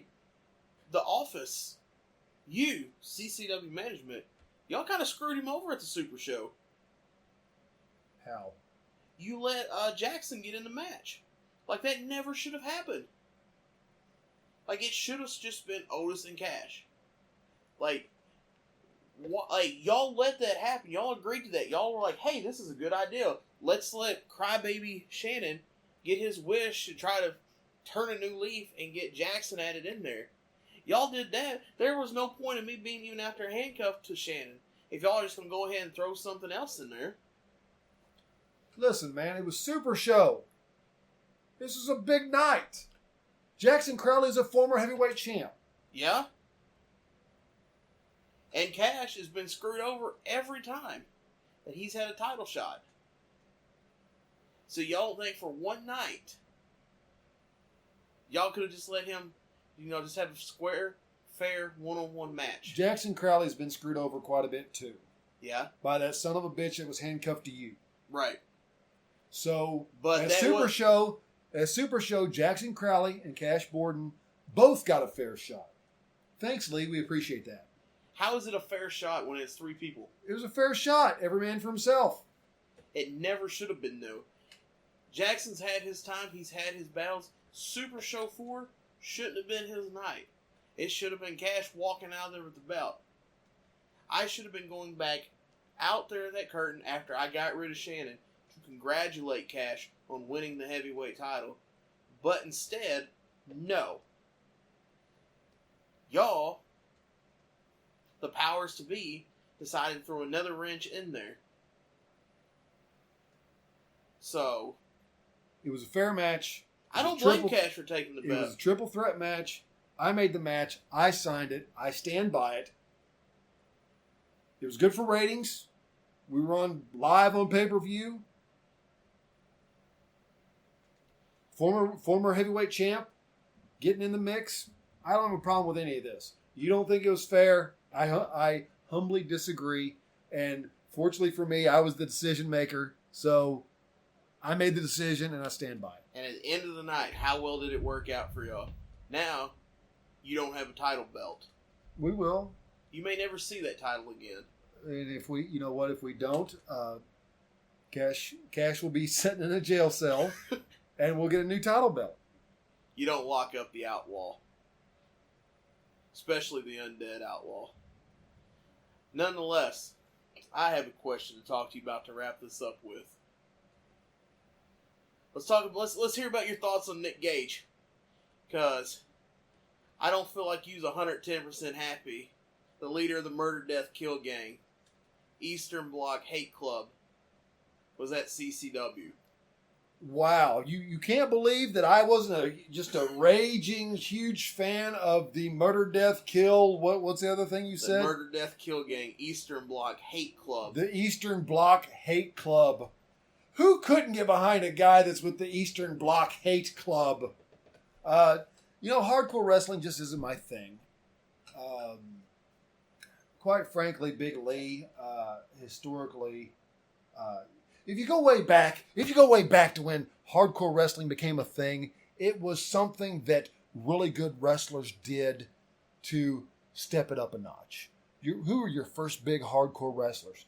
Terry Bam Bam Gordy, Cactus Jack, Terry Funk, then Max Payne, Sabu, Tommy Dreamer, all really good talents. Hanson, Brody. Well, they didn't use weapons so much. They just beat the stuffing out of you. Abby. Abby was a piece of shit. that's a story for a different time. But hardcore wrestling, in its origins, was really good wrestlers doing some crazy stuff. And over the years, it's devolved. It is devolved to guys who can't wrestle worth a damn, making up for it by beating the crap out of each other with anything they can get their hands on. As such, I'm not a big fan of hardcore wrestling. So you bring in a guy who's a hardcore wrestler, I just don't care. I'm not impressed. Two guys can beat each other with chairs and light bulbs and whatever else they can get a hold of. I can see that out in the street. I don't see somebody that's had to spend the last 2 years training to be able to do that. Well, what you should be glad to see is, as a person with ticket sale access for this show, ticket sales go up when Gage is announced. You know, more word, like, it's getting shared everywhere that Gage is coming to Missouri. Gage is coming to CCW. You know, we had fans come from all over the Midwest for a chance to see Gage. And I think, like, you could tell when Gage came out, like, where Gage's fans were, like, they were happy. Like, and they were probably the most rowdiest fans of the night. But I look at that crowd with Nick Gage as the headliner. Yeah. And I compare that to a crowd when the Pinnacle was on top and we were the headliner and there wasn't any, quote, big name, unquote, on the show. Our ticket sales and our attendance were better. And that is a fact, Big Lee. That is a fact. Yeah. I mean, I can't disagree with it. You know. So. But it's still, like I said, because I think it's funny just to see your look backstage. Like beforehand, before the match, and then after the match. Because even your face after the match just looked like, oh my God, what just happened? You want to talk about that? Not really, no. Did you have any idea what was going to happen? No. Really? No. You had no idea? No. So you was about as terrible as the commentary team was with it. Yep. I was surprised after the match that Logan attacked his brother. I didn't see that coming. So I actually did not find out about that until about like 2 o'clock in the morning, when someone had posted about it. So, see, here's the deal. I'm going to help Marco take care of his brother. I'm going to be a good dude here, and because Marco and I have a history. I don't know if you've been up close to Logan lately. He's got this nose ring. Yeah, I noticed it Saturday because I thought it was a booger hanging out. Here's the deal. I'm going to go before the next event that Marco is at. That Marco and Logan are both on. Right before the show, I'm going to go to Walmart, and I'm going to pick up a Duracell 9-volt battery. We'll give that to Marco. Let him hit his brother with that. Right there in the nose. That'll fix that little son of a gun. Bzz, bzz. What do you know about this guy that's with Logan? I saw this guy backstage. I had no idea who he was. He knew who I was. I had no idea who he was. Which guy is this? This Walker Hayes guy. Oh. I don't know him. I don't remember ever meeting him. He's a guy out of Tennessee. Big guy. Strong guy. Relatively young, but, just kind of a baby bull. Not Bull Bronson. Shout out to Bull Bronson. No, shout out to Bull Bronson. Very, very tough, very strong kid. Been chomping at the bit, been on my butt the last 3 months trying to get on a card. Because they said he did commentary in June. He did commentary for a show. So I was trying to get him to leave me alone. It's like, man, just put me on the show. Put me on the show, man. I'll beat up whoever you want me to beat up. I don't have any spot for you to wrestle. But you can do commentary. I thought I'd get rid of him. And he went and did commentary. He's actually pretty good. He's a very well-spoken young man. So now he's going to get his shot. Now he gets to wrestle. Of course, it helps that he's friends with Logan, and Logan selected him as a tag team partner. So now he gets his shot in the CCW ring. Be a very interesting combination. Logan Stunt and Walker Hayes. And that'll be at CCW Inferno, August 15th. Tickets on sale next Friday at capewrestling.com. So make sure you get your tickets for that. Jeff, I appreciate you taking time out of your busy schedule to come here to the Boom Boom Room and talk with me for a little bit. The Boom Boom Room. We are some 2 hours and 10 minutes into this show. Is this the longest podcast you've ever done? No, Dalton's is longer than this. Why? What the hell was it? Okay, so Dalton went over 2 hours. So was it like 45 minutes talking about his cats? No, I think he only mentions his cat one time. Really? Yes. Because before I did the podcast, I thought the most interesting thing about him would be the cat. Because I'm a cat person. And now you're certain of it, right? Well, I wasn't going to say that, so. But yeah, probably some of our longest episodes with those two. One did with Marley Knox. That was probably the longest one. Really? Yes. She had a lot of great information, a lot of great stories to tell. So if you want to hear that, or you follow her OnlyFans page or her social media, make sure you go check out the archive episodes on bigleaguesworld.com or your favorite podcast platforms. Does she give you the dirt on who the dirt bags are in our area? Yeah, but I couldn't talk about all of those on the podcast. I can understand that. So, Jeff, where can people find you at on social media? I am on the Facebooks. That's the only place I am these days. I have a Twitter, but I haven't used it in years. But do a Facebook search for Jeff ODell and find the best dressed one, and that's me. You've had the same profile picture for how many years? I have. It's gorgeous. Why would I take it down? Oh, that reminds me. I did have a one Facebook question that asked if you were single. Oh, yeah. Yeah, well, what a question that is. I can't remember who exactly asked that question. Who would ask you that question? Who would ask you that question? It couldn't be somebody that's planning a cross-country trip with me anytime soon, could it? Well, I don't know. You may have to get another booking somewhere else, so you may not be able to make that trip. So that's it? You're on Facebook? You got anything to plug? I have nothing to plug except the big CCW event, August the 15th. That's all I've got going on right now. I say all I've got going on. That's a big deal. It's a big event. It's going to be the event of the summer. The return of the Pinnacle. The Pinnacle will be in the house. Slinging some T-shirts. Hollis Giroux, Billy Hills, Jeff ODell. We're ready to have some fun. Ready to get this party started. I know you want to. Go ahead and throw the hand signal one more time. One more time. One more time. Hashtag Pinnacle. Hashtag winning. Hashtag Pinnacle. So make sure if you're listening to this at this mile mark, you put the Pinnacle hand gesture up so you can do it as well, just like you're live in person here. So once again, Jeff, thanks for visiting with us. As always, thank you, listeners, for tuning in with us today. Make sure you like, subscribe, share this episode, subscribe to the podcast. Any questions you got, feel free to shoot an email to bigleesworld@gmail.com. Follow us on Facebook, Twitter, Instagram @BigLeesWorld. And as always, thanks for all the love and support. We appreciate it. Much love. Always 2 scoops of whoop, whoop, whoop.